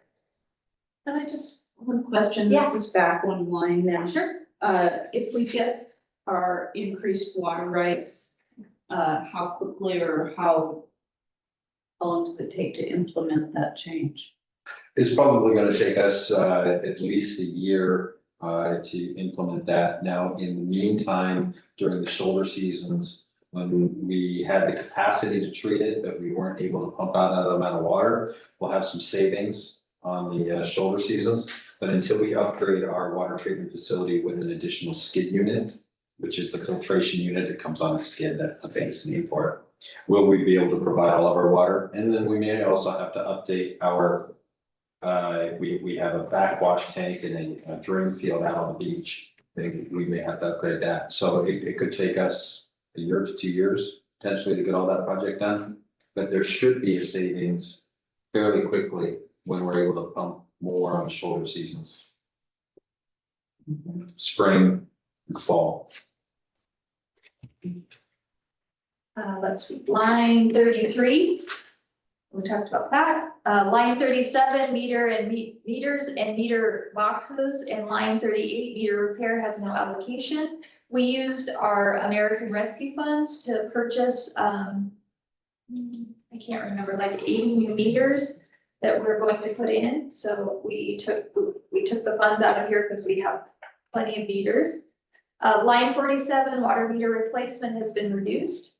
Again, we used our American Rescue Funds to do the meters, and we hope to have them installed by June 30th, 2025. So hopefully this fiscal year, they had come and done the work already, and hopefully they'll have them in at the end of the year. Line 50 transfers to the Water Reserve Fund, and line 51 transfer to the public major equipment reserve funds have allocations. However, the water operating fund must meet adequate financial targets or no transfers will be made. So if something happens and we're overspending, next year, when I'm looking at this to make those transfers, I will not make them, or I will only make up to that amount if we're not meeting the ending fund balances and getting where I think it should be. And then our ending fund balance, so ideally, we would have 3 months, which is about $300,000, between $260,000 and $300,000 in operating for unappropriated ending fund balance. We knew that it was going to be reduced and it would take a while to rebuild up, so we just need to keep concentrating on making sure that that doesn't go lower. Page 21 and 22. Before you get this fund, let's go back, it's a small point, but on line 16 with postage. Yeah. Can I understand you say that you mail out all the bills, is there a paperless option? There is a paperless option. Is that promoted on the bill? It is. It's in small print though. Yeah. We don't get to control a lot of the sizing on, it's a template. Yeah. So we don't get to control a lot of that. Yeah. And I don't think we've done anything. So just as an example, I get lots of bills paperless when Yeah. I go to the auction. I never realized that was an option for that Right. bill. And so Yeah. I'm like any other resident here, if we could let people know Sure. in a blog or on bill or whatever, we might save Okay. a couple bucks. Yeah, no, I don't think that's something that I've done since I've been here. I don't think I've. Time the blog post about the time the bills go out, so it sort of resonates at the same Yeah. time, because I think we're in the same boat here, I don't think we've speakers. Yeah, it's a great feature. If you like to use it, we have bill pay. If you want to use our bill pay, but you can. But I didn't realize I could get the bill emails. Yep. My sister does the same thing. We get it in paper, but she pays it online. Oh, yeah, right, yeah. Yeah, and you can use our bill pay, but you don't have to, but you have to set up an account in order to get the online statement. Oh, And it takes a little bit of work. But it's so to get an online statement, you have to have automatic bill post? No, you don't have to. You can use ours. You Yeah. have to set up a water, online account, but you don't have to use any of the services that Oh, I are see. out there. Oh, But yeah, no, that's a good idea. We'll do that.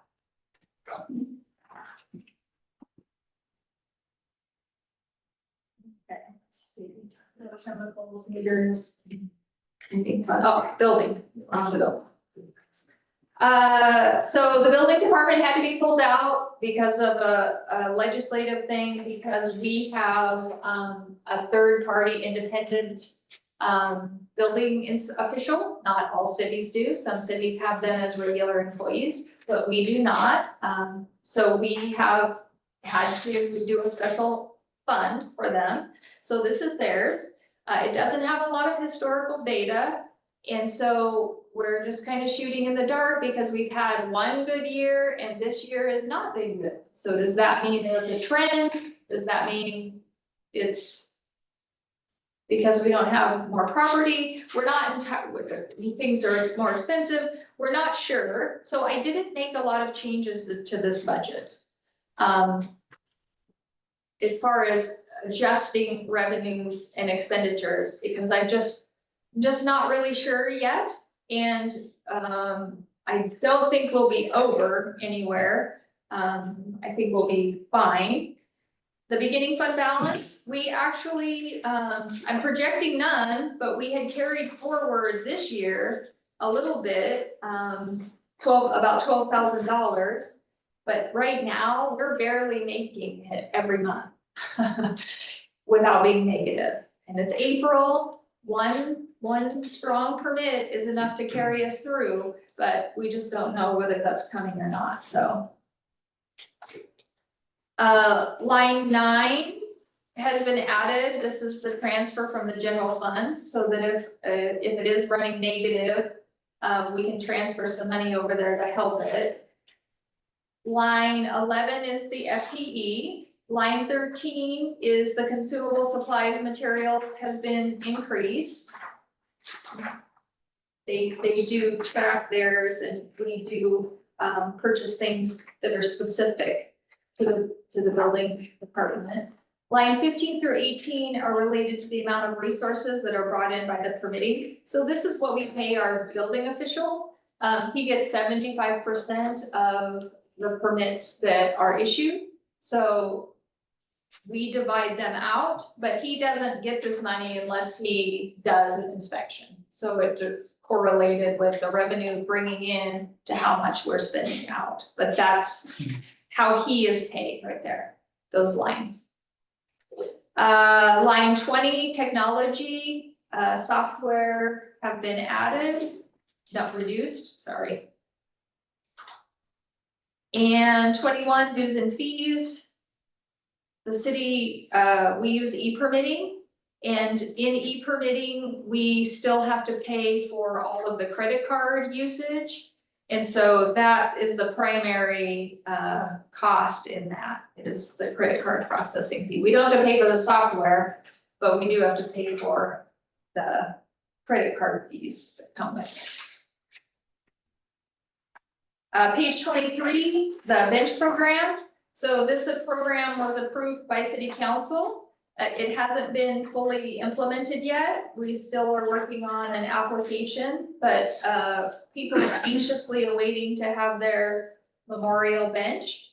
Line 1 is the beginning fund balance. It does have a beginning fund balance because we did transfer the grant donation that we got from Charles in there. So they'll carry that forward, that money, because we only spent a little bit of it on 2 park benches that were restored. Lines 2 and 3 represent anticipated resources. They're just rough guesses. Line 4 is a transfer. It's nothing there because we've already transferred everything that was there, and it will die out after historical. Line 13 and 14 and capital expenditures, line 17. Are appropriations to support the bench program. So we need to purchase benches, we need to install benches, we would have donation plaques that are put on them. And so we kind of know some of the costs, so we kind of divided them out. And then line 20 does have an unappropriated ending fund balance. So part of the thing that was recommended is that when people purchase benches, they not only have to pay the fee to have all of the things purchased, but they also have to pay a maintenance fee in advance. And so if you paid in advance, there would be an ending fund balance, which we would carry forward each year and to pay out of, because it doesn't have a revenue source, to maintain those benches. That was part of what the bench committee had recommended, so. And who maintains those benches in these years? Well, it will be the city Will be the city. when it's fully implemented. And that's why they put money in there, to implement that. And How was it set up originally, or how are we doing it now? Originally, it was the homeowners association that was to take care of the benches, but we're gonna have to pick it up. So that's that. Nothing really happening in there so much. But Yeah. it's paid for by the person who don't. Yes. Yeah, Correct. there is no staff allocation in that. That is only for parts and pieces. Not for administrative. Not, oh, not for maintenance. Well, but Well, for the installation, the Right. putting together the Materials. project, the buying it, the, Right. putting the benches in and all of that, there's gonna be a cost to that, so that wasn't allocated, that was just a cost. So that's what we're trying to figure out, finding the extra time to do it. Pages 24 and 25, this is one that we need to talk about. So we do get funds by an ORS. The LOC handbook is the one that I gave as an example at the beginning, not an example, but as a resource. Actually allows the city of Gerhart to get a percentage of funds on certain things. And so we have to put that money in a special fund, which we do. And then we get to decide as a public body with a public hearing on how those funds are spent. So we do have a public hearing at the next meeting. And this is just a proposal by city staff. So it's a listen tonight, think about this, and then in May, talk to Chad or I throughout the month, and then in May, come back and we will make the decisions about whether or not this was an acceptable thing to do.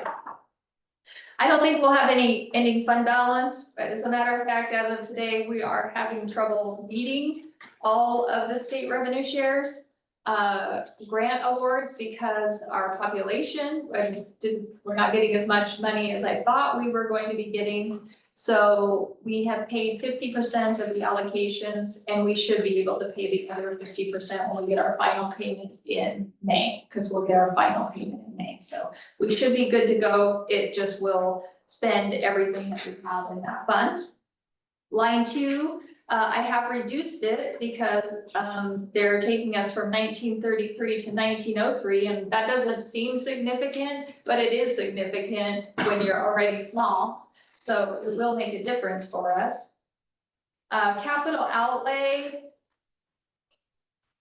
has been deleted, so there was a line item on this first page down in the expenditures line, and we hadn't used it, and so it's just been removed. And then on line 13, transfers have been added, because there were no transfers before in here, but we're proposing to do some transfers. And then on the next page, line 2, community celebrations and events. So I have changed that name. Last year in the budget, it said celebrations, materials, and services.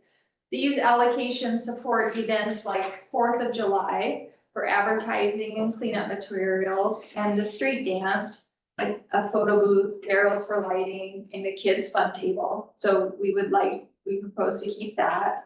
Line 3, materials and services have been added, and this is to support services that the community uses, like our centralized porta potty and the dog waste disposable bags.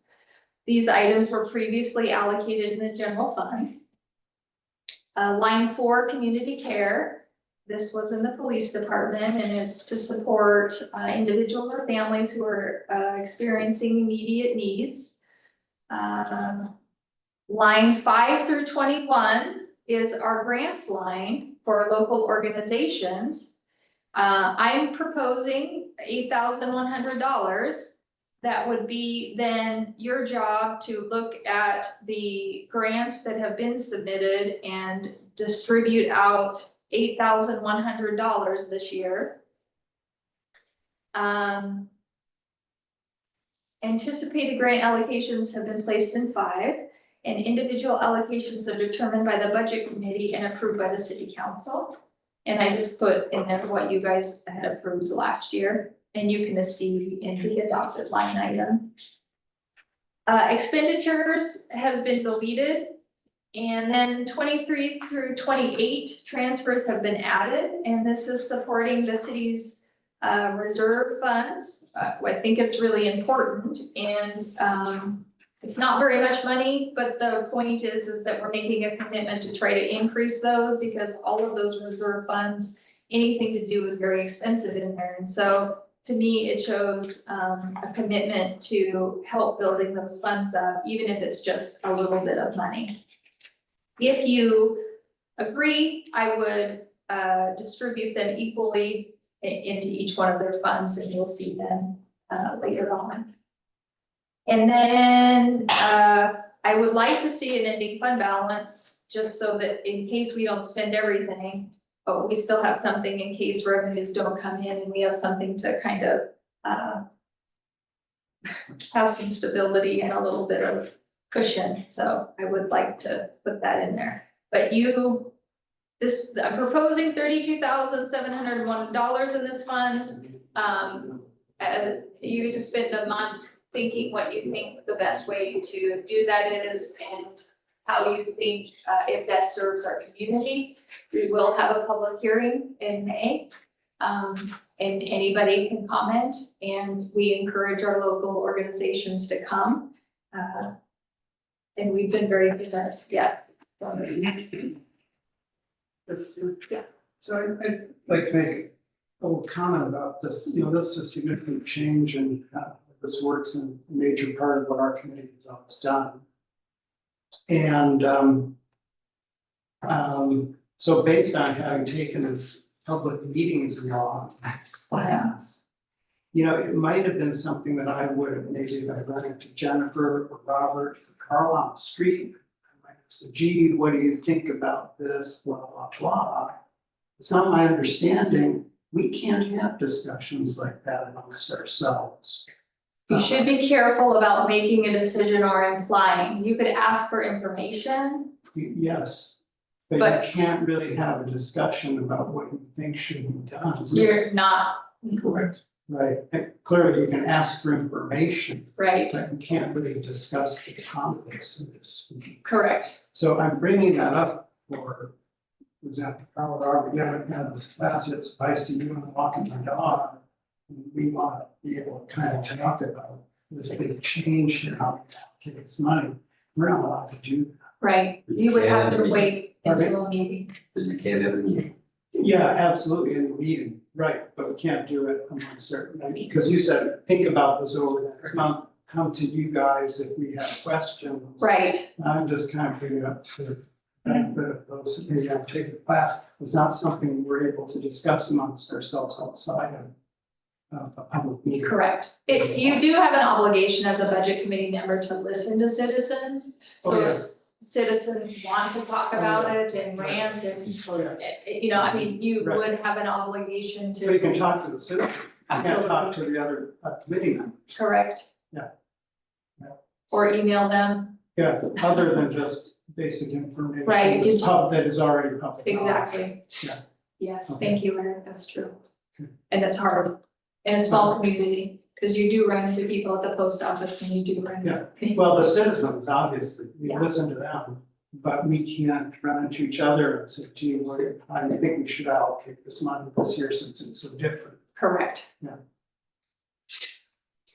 This is a substantial fund reduction issue. Correct. It's also been a substantial fund increase over the last, how many years? There were times from historical reference that we only gave 3 grants.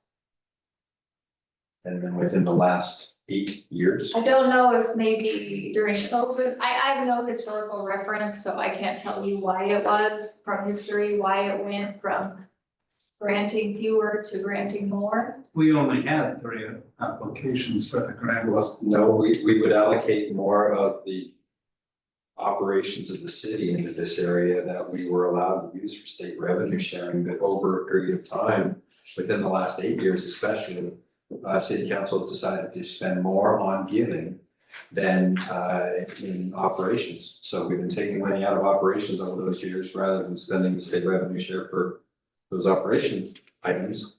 We decided to give grants. Oh, we used to use the state revenue share for operation. Yes. Yeah, there were, That's what it was designed for. there were things like dog tags, like the licensing, they were in here.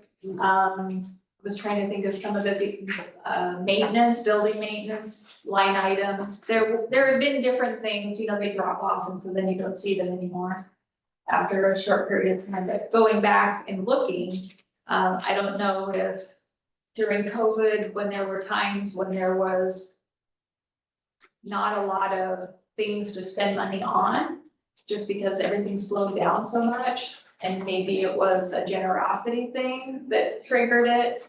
I really have no idea, sorry. Yeah, and it's on page of the, of Ms. Justine's budget narrative. Oh. Yes, well, Page 12. That'll show you the increase in the expenditures towards grants. And do you have any, as you collaborate with people from other cities, what kind of trends have you seen in that? Whether Warrenton, Mystery, Cannon Beach, et cetera, in terms of their revenue sharing? I think Cannon Beach, I'm just going to, I'm not an expert, I haven't talked to them, but they do like an art, you have to have an art enhancement, you can get art grants for enhancing art in the community. And I know that they spend part of their, I think they spend part of their money on that, but no, I haven't done any research. But this is all based on population, correct? Correct, When 100%, Yes. yes. So costs are going up and population is going down. They're seeking less money. Well, their allocation of what we think of population, Portland State University has been very slow to accept that Gerhard is growing. And we've been working on appeals, and the appeal was successful, I believe, but not by much. So we may get a little bit larger of an allocation of money in the future, but I think that this is, historically, we've been able to figure out how to give this money and to have a positive impact on our community with that. But with current financial reality, we're just not able to continue that right now. Now, as things change, we can make some decisions in the future. But my recommendation is that we significantly cut that to enable our, as you see in our budget, it's very thin, shoestring, if you will. You also look at taxes for the city here, for the 246 municipalities in Oregon. Gerhard is the 20th lowest taxing district in Oregon. All other communities, all the other 220 communities do charge more in taxes. So we're struggling a little bit, and we've been able to absorb many of these costs because we are so, the word that I use is scrappy. As you see, many employees are doing 3 or 4 jobs, of different allocations in that. And so Gerhard's been, I think, with the staff that we have, run very, very well.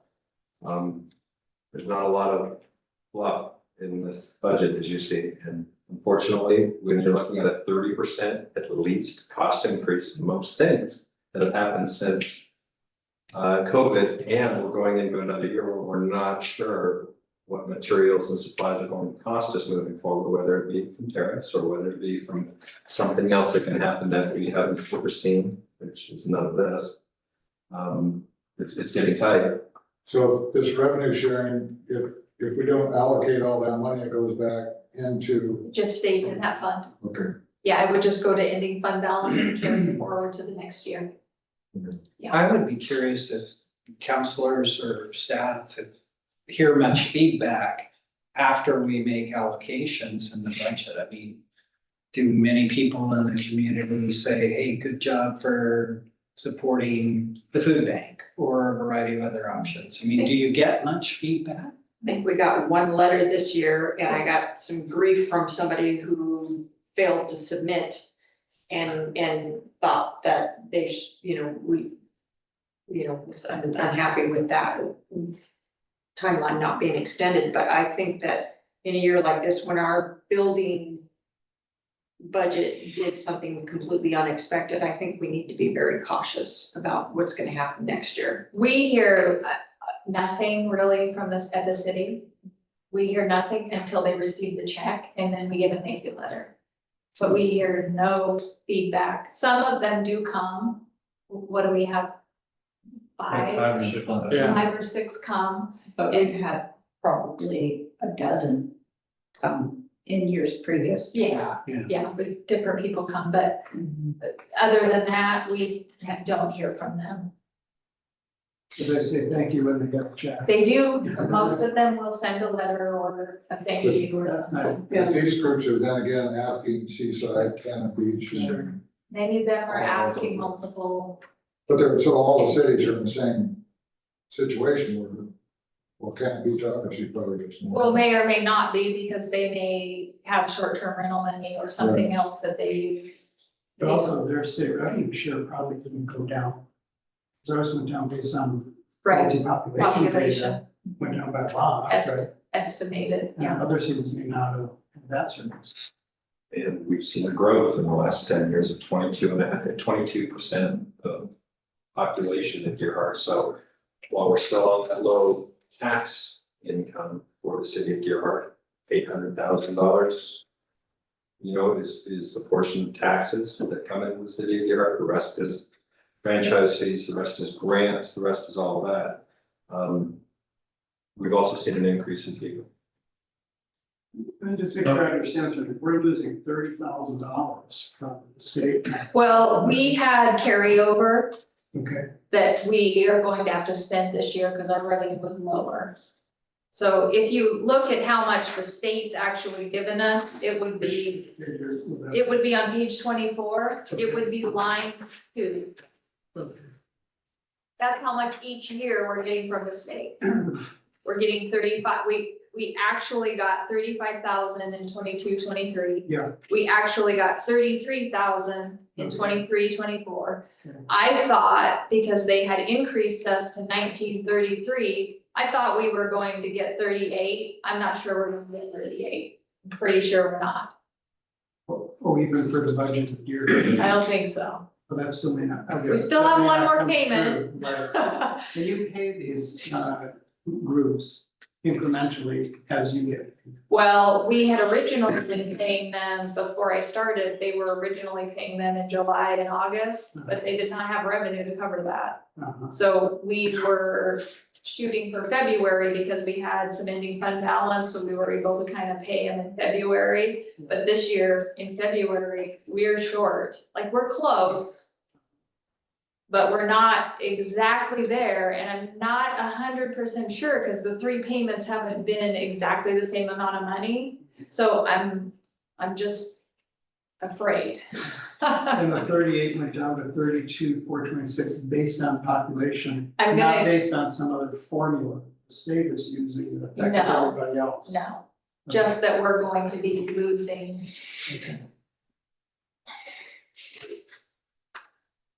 And I'm hearing that you can confirm that the state doesn't have requirements for spending this money.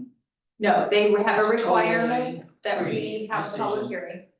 That the public has an opportunity, which we have to have one for the budget anyway, but it has to be specific for state revenue.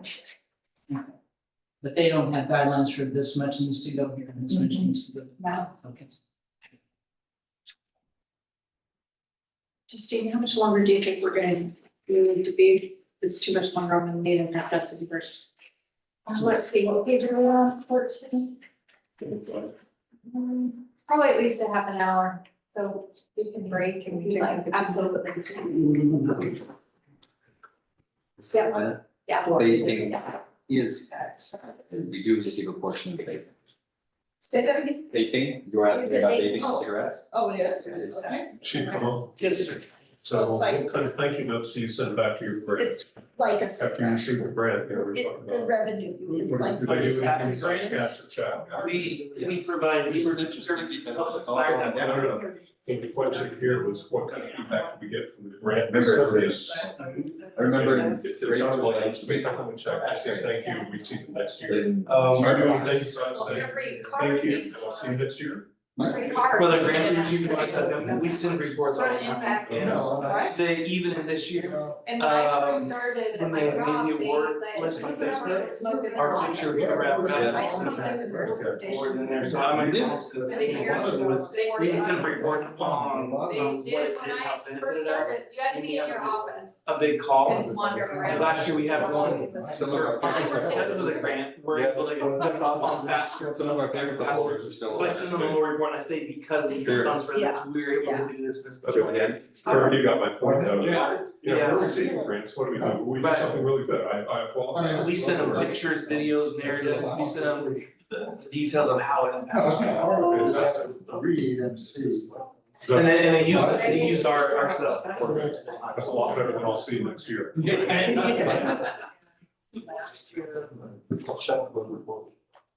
Yeah, Eric, I took the public meetings. Oh, you did, oh, you Yeah. did take it, okay, yeah. It's actually helpful for that. Yeah, I, very similar to the state of Washington stuff I had to take before. They're all, yeah, it tells you, and it's like, Oh, here it is. you have to be careful, I'm talking to this person, but like that person, somebody created I'm sorry. They'll go faster. Where are you from? You mentioned We've been here 4.5 years and moved from this wall. How about you? I mean, Eric, it's so good, it's hard to imagine. Yeah, Oh, yeah, that would keep you happy. right. It's really. My lovely goes in 2 weeks. Just got this over time. And she's been, Walking around my head. basically, they should want to be here. So. Okay, I think it's over. Since the beginning. You've gotta have something to do. So, Yeah, I said, then, right, I said, yeah. I'm sorry to do that. After 6 weeks. Yeah. That's Spurs. I think that's why I was just, from the food. Looking around, just getting lost.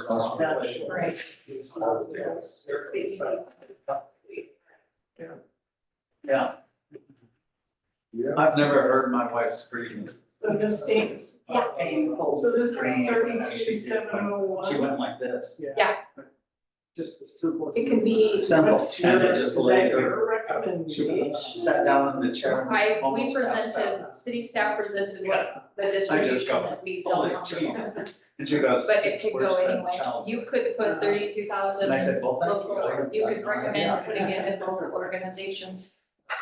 All of it. We sent a message last year. We No, when the had doctor X dollars did and you X-rays, he said, recommended we underspent, "As soon as you under cover this one, allocated. Same thing, I would have recommended, Because it's- in line 5, I would have made a recommendation. And then I would have made, I did make a recommendation, 5,000 is unappropriated. I don't know if it got changed, I can't remember if it got changed, it might have Didn't got, we have like 60 something? no. We did have, Or 50 something and we only spent 42 or something? well, Well, the we budgeted 53, 210. because we had left, money left unspent for the previous years. The city council decided to spend that. And then also keep in mind that we were only bringing in about 35,000 euros every year, but we didn't, you know, we had the cash carry forward on that, but the council decided, or the budget committee Oh, it's decided to the spend. arthritis. You know, So you got a way to make it work. it's a family thing. That's gonna look and see. I thought we underspent. Really? No, we probably made some recommendations to that effect, but So we only carried forward 13,000 instead of the 15,000 I projected. So we carried forward 13. and then we allocated more than we had coming in for the last 5 years or so. Because there were tough times. People need help. Now we're getting down to where the city needs to help. But I know Well, I'm not Main Street arguing, is so I'm not arguing. Oh, no, I get I that. just was trying to think. planted. Environment. Inward phones I have. Oh, that's perfect, great, thank And you, people. good job. Certificate? I got it. I've got it. Nice. That's the wake up. Let's resume, let's keep moving. Okay, so that's our state revenue share proposal for you to ponder and think about. Page 26 and 27 is our state street fund. State street funds are part of the Oregon State shared revenue and support the construction, reconstruction, preservation, maintenance, repair, and improvement of streets and roads. It's distributed to Oregon cities based on our per capita distribution. So revenue sources come from things like vehicle registration, title fees, driver's license fees, fuel tax, and weight mile tax. Line 12, my orientation here. I think we're up straight on to page 27. Again, the FTE, I just broke it out there so you know, that's our 3 positions and that's our public works people. Part of them get charged to streets. Line 18, street lights. This has been added, which was previously allocated in the general fund, non-departmental. It completely fits state street expenditures. So we moved it there, get it out of the general fund. Line 21, equipment has been decreased. And it is being presented that there is an unappropriated fund balance, line 24, to help build stability and allow a dedicated revenue stream. We have not budgeted in the past for an unappropriated ending fund balance, but I would like to really try and encourage us to, as a staff, we always encourage everybody to try to spend at least 10%, so we having an ending fund balance. But more and more, if our revenue is starting to deplete, this is also based on state revenue share. I'd like to see some money come over because, you know, this is a $434,000 budget and our appropriations is $158,000 that we receive from the state. We're using carryover year to year to supplement this, and so we don't want to aggressively spend it in order to support the next year. So if we start spending all of our money in there, then we'll have trouble in this fund too. And I just want to highlight that with the staff and what you said about the 10%, that's our goal. When they get their budget, their goal is to not spend the whole budget. We're not like a typical government organization. We try to do it this way, so we have the money available if we need it. But then they all shoot for cash carry forward. But like you said, we may have to start budgeting for that a little bit more as our revenues and expenses become pretty well the same. Yeah. So that's state revenue share. Page 28, our water reserve fund. This was created by the city council many years ago to help repair, extend, and improve our water system. Line 3, general fund, transfer from the general fund. This is the money coming back from the general fund. We're gonna pay back once we get it in property tax. So that's a new line. Historically, the primary revenue source has been a transfer from the water operating fund. We did allocate this transfer. The 40,000 was a recommendation from our consultant, and I would like to do 40,000, but if we're not meeting financial targets, it could be lower, but no more than 40. Line 19 is our American Rescue Plan projects. Again, that project has expired, so there's no expenditures in there. Line 22, the transfer from the interfund loan to the general fund. So this is to get the money over to the general fund. So this is the line item where we would transfer it here.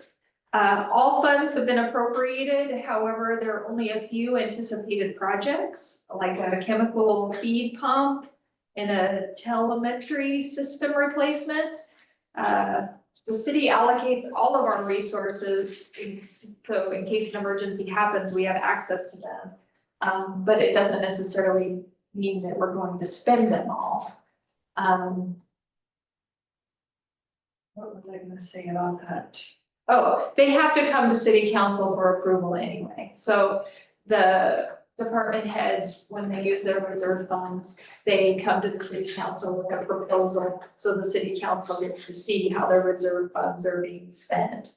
So these projects that they projected to have done, the chemical feed pumps and stuff, the city council will see it again in staff report. and actual costs and that type of stuff before it's actually approved. Just putting in the budget doesn't necessarily mean they get to do it. Quick question on that. Yeah. So do they have an approximate cost expected for those, like, for those two projects you have there? I mean, do they know how much the chemical feed pumps are going to be approximate? I think roughly. Is that shown anywhere, or do we just wait for it to? I think Come up eventually council. we'll have a capital assets project. And then we would, And then you'll Have have some- some idea, but I think it was new to them, and so I think we just didn't have enough time to get that into place. Gave some estimates for both of those, like the chemical pumps were about $8,000 a piece, I think. And he was looking at that, and then, what was the other project? Telemetry. Yeah, the telemetry is talking up to 50,000 for that project. then you can remind me when it comes, you'll go, remember, we told you about this.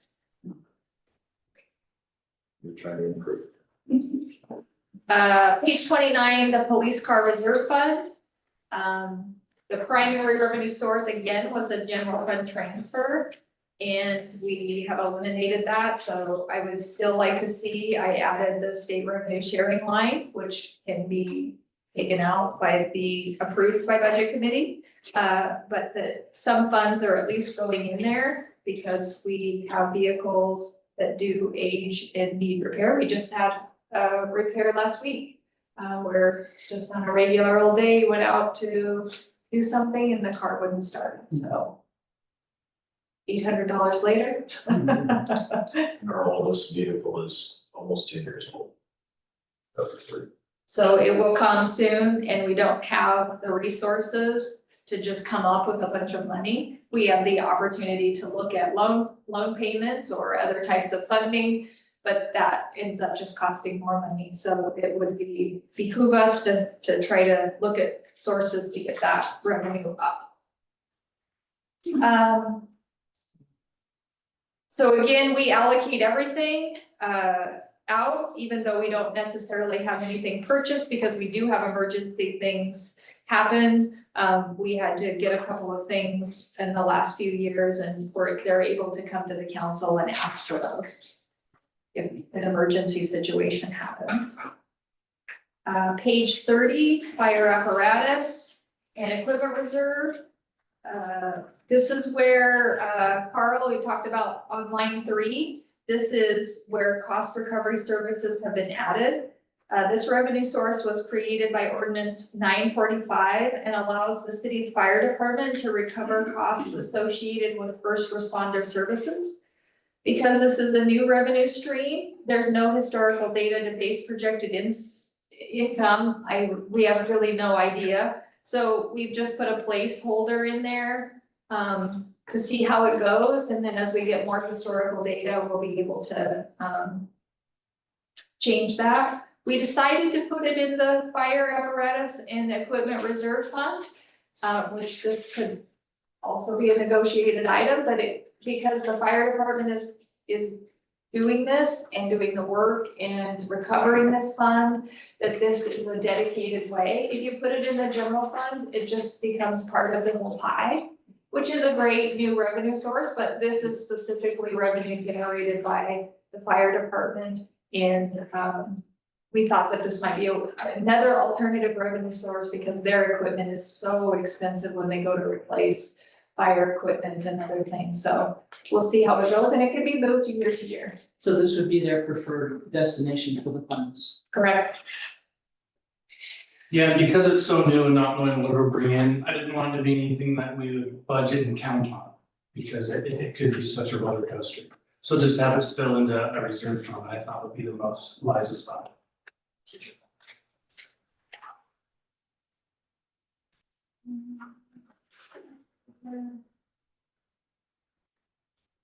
And again, we have the state revenue share transfer in there. We put that in there to add up a little bit more funds. And again, we allocate, I mean, we could have a fire truck, completely have an emergency situation and go down. And then, he has the ability to come to the city council and request funds. Right today. There's one in Hillsborough right now. Yes, bad things do happen. Can't plan everything. Page 31, hazardous mitigation. So this is also a fund that the city has created for pre-disaster mitigation used for hazardous mitigation planning and projects to protect life and property for future natural disasters. We usually get a grant for this. We actually have a generator grant going on generator and tough shit, right? Up there at the water reserve. Yes. Yeah, we actually have a grant going on. We've been successful at getting those grants when we need a project, so I have put a placeholder in there, although there is no specific grant that's planned for next year. Again, this is primarily supported by the general fund, but we feel pretty confident. This fund has quite a bit of money in it, and we don't have any anticipated expenditures from this. So we feel like it's probably a fund that's appropriate to just let sit. We have enough money in there to do something if we need to do something. And if there's some kind of disaster, it would definitely have enough to help out. Resiliency. Yeah. Page 32, the Public Works Major Equipment Reserve Fund. So this was established for purchasing, maintaining, repairing, and replacing major public works equipment. The primary source of this, most of our public works equipment is water related. So we do have a transfer from the water fund in here for $7,500. So if the water account is doing well and maintaining appropriate ending fund balance, we would transfer funds not to exceed $7,500 into the Public Works Major Equipment Reserve Fund. And we budget all of that out, but again, they would have to come and request from the city council in order to spend that. Page 33, the Building Reserve Fund. This was to establish a financial reserve fund for the purpose of purchasing, repairing, and replacing city buildings. The primary revenue source has come from a transfer from the general fund. This is also one that we feel like the state revenue sharing fund could maybe help support a little bit. We've been taking some expenditures out of there, so just to make sure that we have a revenue source into there. Line 17, the Public Safety Facility Project. City Council has prioritized exploring the options of a new public safety building for police and fire, which still may require some professional services. I put $50,000 in there. We do have 2 contracts that are still open. One of them is expiring and fulfilled, but there may be a change there, and so we need to have, I think that they'll be done by June 30th, but I don't know for sure. And our architects, they have not completed their final contract amount. So I don't know if we might have expenditures in July from June charges. So I feel like we should probably have a little bit of money in there, just because I don't know if they will be completely invoiced and we will pay them by June 30th. So I want to be able to have some funds. There isn't a specific contract or anything that we have aligned for that $50,000. I'm just thinking we will probably have some spillover expenses. If we end up having a bond measure on the ballot, is there a cost associated with that? There is a cost associated with that in the sense where we would have an election expense, which is in the general fund. It's in the general. It is to pay for the vote. And then what would happen is we will have to have a supplemental budget meeting that creates a new account. And potentially legal expenses. Correct. Those we can, the ballot, if they decide that it goes on the ballot in August, at that time, we can do a resolution that says anything beyond the point that it becomes an official ballot measure, we can recoup expenses. But until that time, we can't recoup any expenses from the bond measure.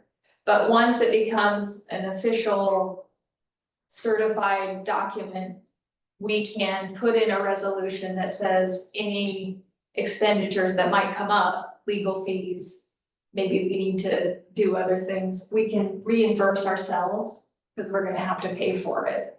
But we might have to pay before we sell the bonds. Usually if a bond measure passes in November, they would try to sell them in like January or February, so we would get the money like in March. So we could have costs like legal fees, you have to pay the people to sell the bonds, you have all those costs up until we could, then pay ourselves back. Yeah, but that will require a supplemental budget, so we may be seeing everybody next year, maybe not. The Gearhart Road District, page 50. You are all part of the Gearhart Road District. The Gearhart Road District can be incorporated into our regular budget, but it has to have its own separate legal notices, and it has to have its own separate separation in the budget, because it has its own permanent tax rate. So I actually had contacted the state because I could not figure out how long we've had this. And the state could not tell me how long we've had this, even with a public records request, because they didn't have records that showed when it had actually passed. So it way back that we have always had the Gearhart Road District. In every audit I've found, we have had it, and we have audits back for a lot of years. So this money is imposed on every resident that owns property in the Gearhart Road District. The permanent tax rate is 0.0602, and it has to go for road-related activities, and has to have regular public hearing and follow the budget process. So there we go. Line 2, property tax, has been built with the 3% with reductions for discounts and other collectibles. And it also is impacted by the potential refund credits, but they're only estimating about $1,189 impacting this fund. So not a tremendous amount, but still it's not a large profitable amount of money anyway, so that hurts. We took out county land sales that had been removed from this budget because we had never had anything and we didn't have any projected lines, so I just took it out because there was no historical data. The American Rescue plan had been removed. We had put some money originally here when we weren't sure what we were gonna do with the American Rescue funds, but we had decided to spend them in water, so last year we had transferred that money over there. So it has been removed. Line 20, beach access maintenance has been added, which was previously allocated in the general fund, not departmental. This type of thing is appropriate for the Gearhart Road District because it directly involves with keeping and maintaining the beach access road. Above that, purchase services, 56,000, could you explain that? We just, Mark had indicated that we may do some paving projects, our public works director, and so he had asked us to make sure that we allocate. And so that would be for hiring somebody to come in with a purchase service to do that. And then we could also use capital outlay for general maintenance and repair. We could use either one of those for paving.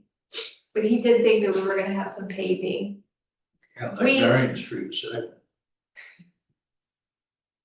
That's your list, your wish list.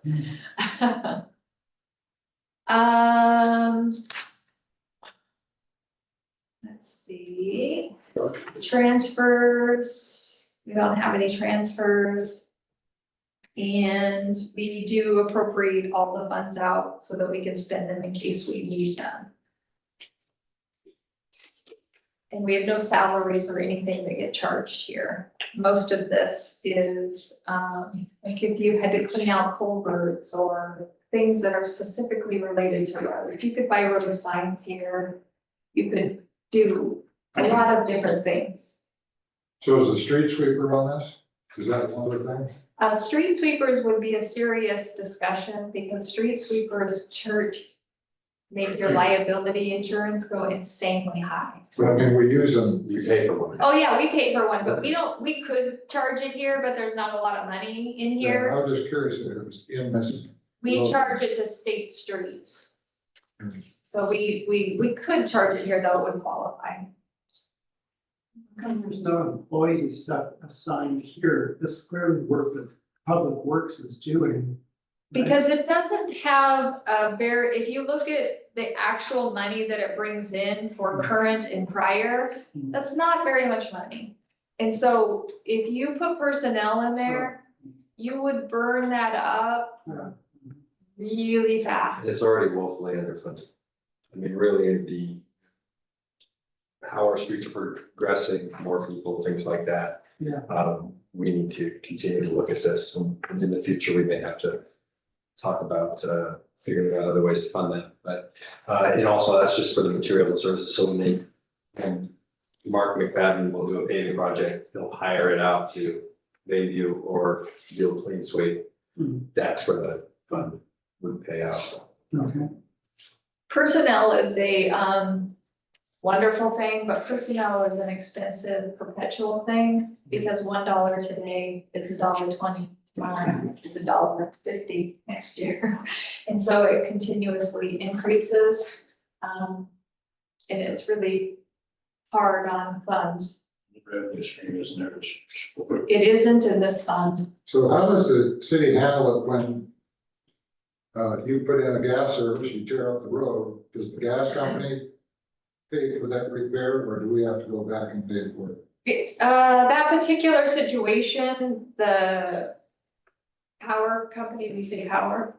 Well, gas is. Yeah, they would pay for it if that was the case, but like if we do water, we bill the homeowner. So like if we have to, they're building a house on a lot and the main is across the street, we bill them time and material because we would have a company come in, drill, repay, but all of that money gets paid by the homeowner. Water main break when you go in there, for the pavement replacement. You could break it down into departments. Yeah. Yeah, just it's. Right. And then page 35 and 36, nothing unusual about these, page 35. This is just to provide some additional data on salaries, so we're transparent with what we're paying people.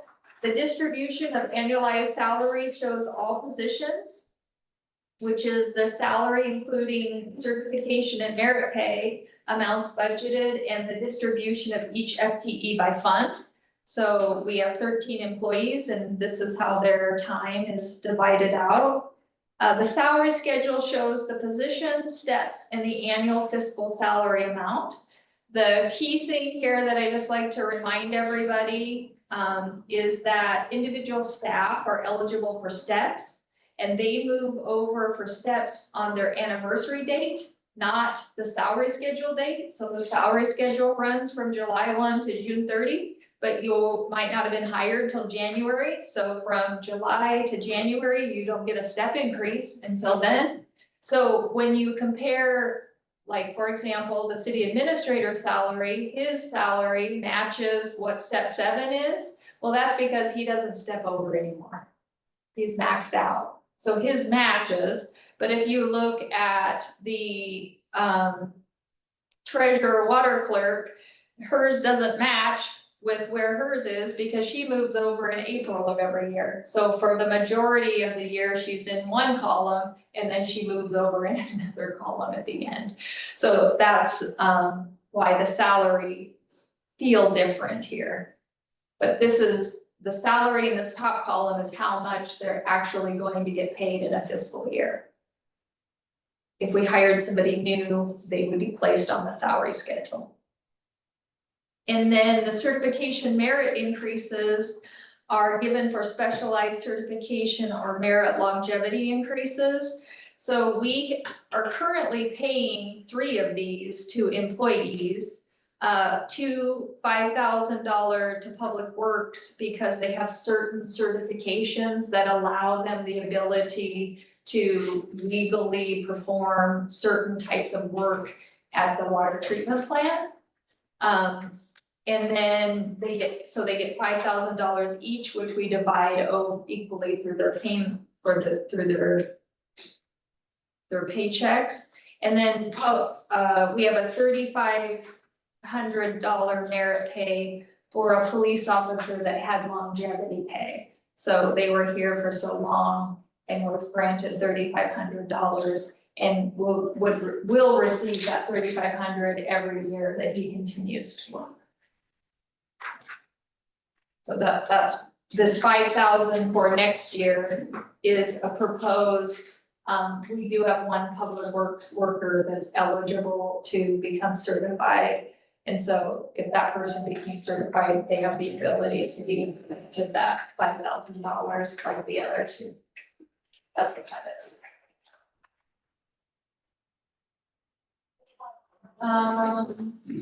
And then the final page, the revenues and expenditures summary page, was actually Eric Halpern's suggestion, and I use it faithfully, and I love it.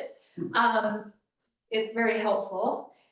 So it just takes actuals adopted and proposed. This final column over here, the plus and minus percent, is just comparing the 2024 and the 2025-26, comparing the difference between the two. These are all the funds, and then down below is by the category and how they break out, and then so you can kind of see. And then this year I added the categories for last year so that you could compare what happened in personal services went up 7.181%, materials and services went down 3.9, capital outlay went down 21. So you can kind of see just as a comparison. And then the supplemental information is just stuff that we have to have in there for legal reasons. Doesn't really matter to you other than it's important that you're following all the procedures that are required.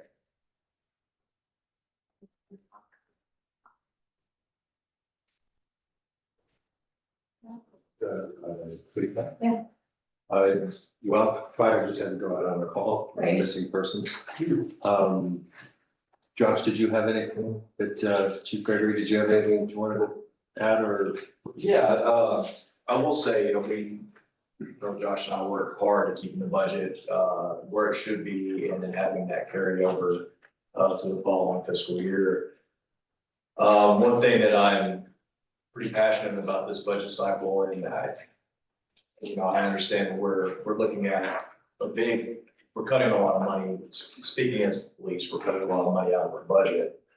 But I'm looking at our officers and I'm trying to think longevity and how to keep them happy and how to keep them here, because if we lose an officer, we really fall back. And especially when we have 3 officers, it gets tough. And as Chad mentioned, we're doing the job of many people. One of the things, and last thing we talked about there was incentives or towards the end.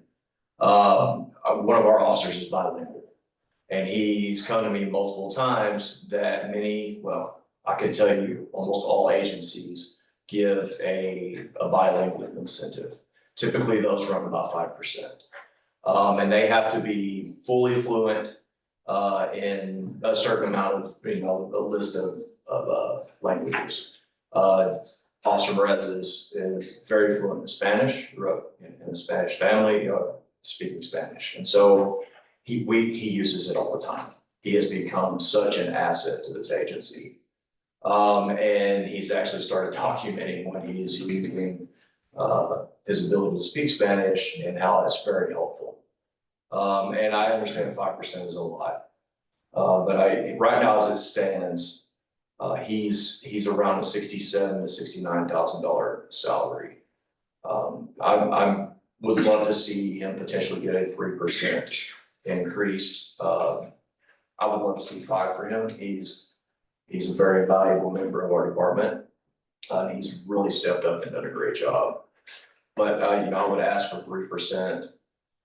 That would average out to about $2,000 of the year. And I think it's very, very worth it for him to get that feeling that everyone's behind him and understands. And this is something that would be offered to the police officers. I can tell you right now, it's just Jeremiah that can speak multiple languages. So, but I do appreciate y'all considering that and keeping that in the back of your minds. Is that in the budget? No, I've mentioned it many times. Last year, okay, it was kind of a talking point for me as well. But I did not attend this meeting last year, and so I wanted to use that this year to bring that up to you guys. So he writes a number of tickets. He writes a number of tickets. He's our top ticket writer. I mean, where's that money? It goes into fines and forfeitures, Yeah, and then where's it go? it goes into our general fund, And pays for court. pays for the court clerk and judge. We don't make any money on tickets. The more we write, the more expensive it is for the city of Gearhart. I don't think it's not a revenue source. So it's designed to be that way though. We're not supposed to be sitting here writing tickets and making money. Or us. It should be that way, It's in our right? That's not the intent of writing the ticket. So it's really not a revenue source for us. Can I ask you the 3,500 on that last? It was for longevity for a police officer that has been here for so many years. So it was after he had reached a certain number of years as an employee, he was given a longevity bonus. One time? One time every year, same amount, but he gets it every year for the life that he works here. Part of that was because also during our hiring process, when we found that we could not get an officer in, and then we had to bring an officer into almost what that employee that was here for 14 years was getting paid. That created some issues for us that we wanted to rectify with that additional bonus as well. So we called it a longevity bonus, but Why wouldn't you just? Can the revenue sharing money, any of that go into? I mean, essentially, Right, that's what I'm asking. I mean, we're not gonna fulfill everybody's dream on that list. We have to look at the city and what we're doing out here. yeah, we're very lucky to have the people that we have for what we're paying. I mean, we've got a great staff and they're doing it for a good amount of salary, for the city. But it definitely, we don't compare to any other cities around here. We're lower than everybody, but, you know, it's Gearhart. It's what we do. Chief Judge Gregory, you're looking at roughly $2,000. Roughly, on his salary now, keep in mind that will grow with his, as, you know, it would be at that 2%. I don't even know, or 3%, I don't even know if that's based on, it would have to be worked out with Justine And then it would be all payroll, associated payroll costs. So when you pay somebody 2,000, then you have to pay workers' comp on it, you have to pay PERS on it. Is that true for these certificates and correct. merits also? Yes, Okay. So it costs more than just what the. absolutely. They cost, almost 28%. Well, 42%. their PERS is 28%, so it's 2,000 on top of the 28%, on top of the workers' comp. You have to pay all the tax, unemployment. You have to pay everything on it. Sure. So that's, I'm sorry, consumer credit. that's roughly 42%. Could be. So 2,000 would be 40 or 3,500 something there, right? No, it'd be $3,000.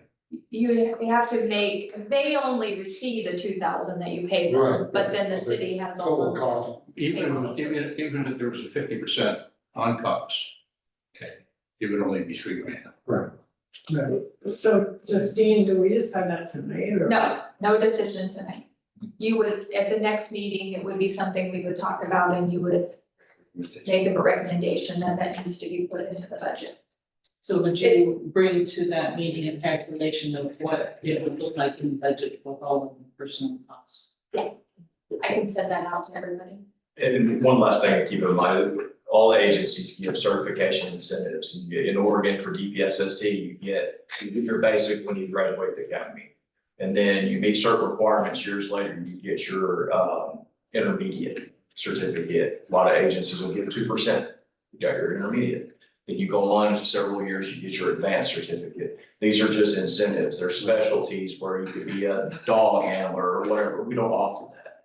And so we offer very little for movement. There's no rank structure where, you know, short of the sergeant retiring, who else is going to be the sergeant, right? And so these little things, I'm a firm believer in, you know, the grass is green where you water it, right? You gotta water the grass. So I just want to be able to take care of them. So that's, thank you. Thank you. What's the likelihood that, the fire department would need somebody bilingual? Occasionally, and that's where we would call for somebody like that. We work together very closely in police and fire. We don't use a, translation service. For court, we do. For court, we have to provide, so we have an agency that we use out of like Chicago, because they have to speak multiple different languages. Right. There's devices that do it. It's sometimes very, very tough to do.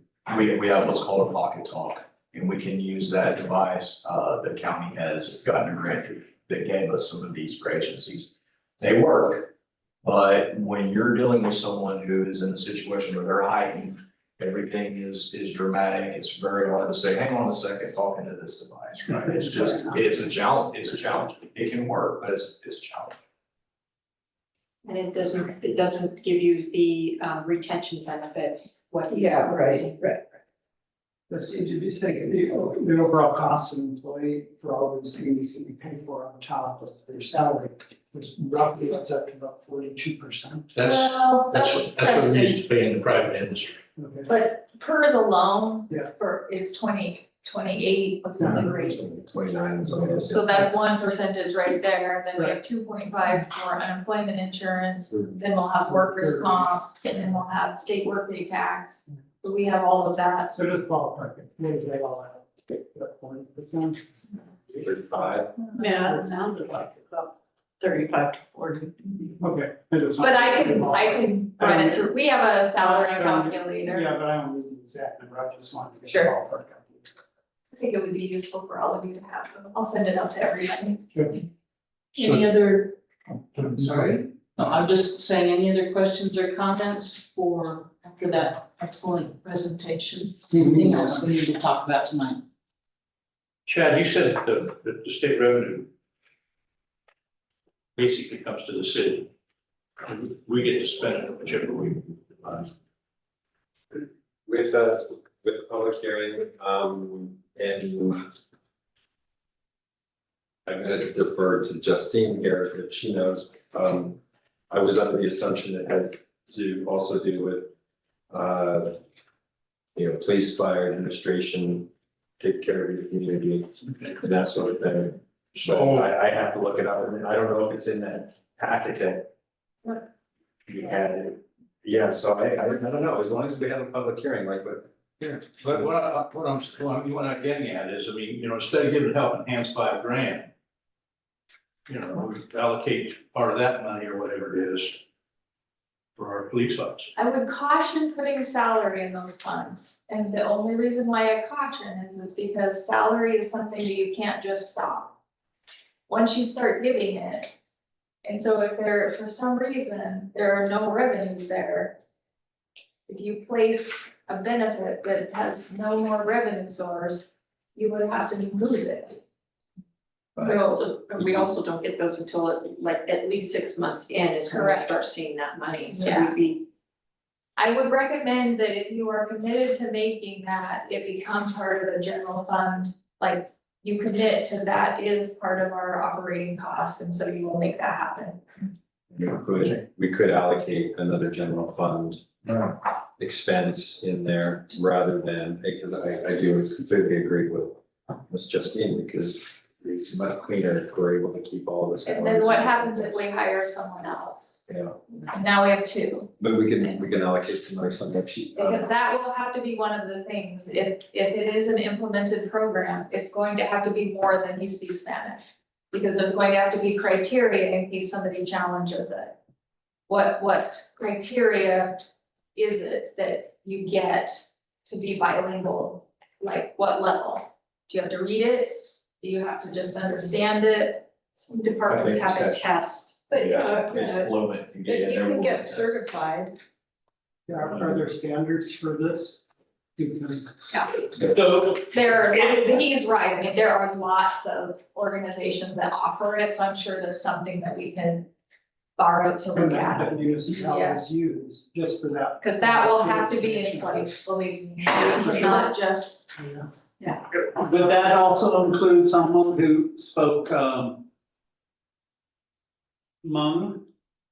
I mean, we don't have a large population here, but if they were fluent in a language that is not represented in Gerhard, could they still, or would that be part of the process of, these are the languages we would give stipends that would be for a Yeah. Because we're not going to find anybody with Klingon. So most places use the needs of the city. So what are the needs of the city? Right, okay. What's the, yeah, so it's like, if you're French, German, I think some Japanese, Chinese, things like that, Russians, we have a large Russian population in Oregon, so that would be one. But it's not just like, hey, I can speak Gaelic, so I should be getting, yeah, I mean, that's great, we can speak Gaelic, but I wouldn't expect you to. You know, anything like that. Yeah, exactly. Say something in old English. Oh. So this would be written up eventually, if we decided to do this, we would write a personnel policy. it would have to be Or done something before like we, that. before any payment was released, we would have to have criteria, because otherwise. I mean, we know that there's only 13, but I don't know, I personally don't know if maybe one of our purple public works people speaks Spanish. I don't know that. But I would need. But they may not criteria. need it for their job. Right, well, but how do you decide So that's where that? the policy. That, where the Well, they're policy public comes. facing as opposed to. Emergency not public. services is really. That could open the door to a fire personnel being bilingual and qualifying. for If the you same don't standard. specify, which I think at this point, the police department is asking based on their needs, that there be a police department. Okay, so you can specify to that. Yeah. degree. And I think it should be specified, and we would just want the criteria lined out before it becomes official. I mean, that wouldn't be your guys' job would just be like, I'm money. right, just, yes, we think this is appropriate. We would like to move forward with offering this, and then you would decide as a group and either include it or not. Could we take it out of hazard mitigation fund? How about the? Wait, you're mitigating the I hazard. know, but we don't want a salary in there. Oh, We would have to lighten another, part of the budget, by using funds from somewhere else.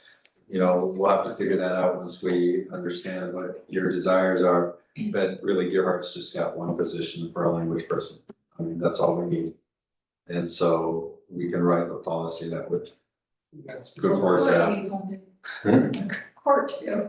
Yeah, well, And it seems like that would be for the council to undertake that question. The second piece, yes.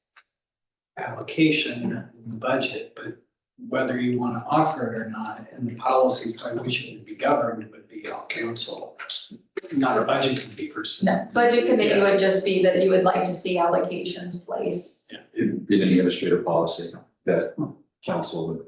Right. With the budget. But the committee is giving a recommendation, it's the council that finally decides, well, this is how the budget's going to be. And if they say, we are going to have this kind of stipend or whatever you want, merit pay or whatever you want to call it. Then we'll have this process of personnel, a written personnel policy. And we'll break it down that way. You're just appropriating the funds. That's your job as the budget committee. Sounds pretty real. You don't have to worry about all the other So, details. You'll do the draft. Sure, no problem. yeah. Yeah. Okay. All right, thank you, everyone, and wanted to announce that the next budget committee meeting with public comment will be Tuesday, May 13th, 4 weeks from tonight, at 6 p.m. here.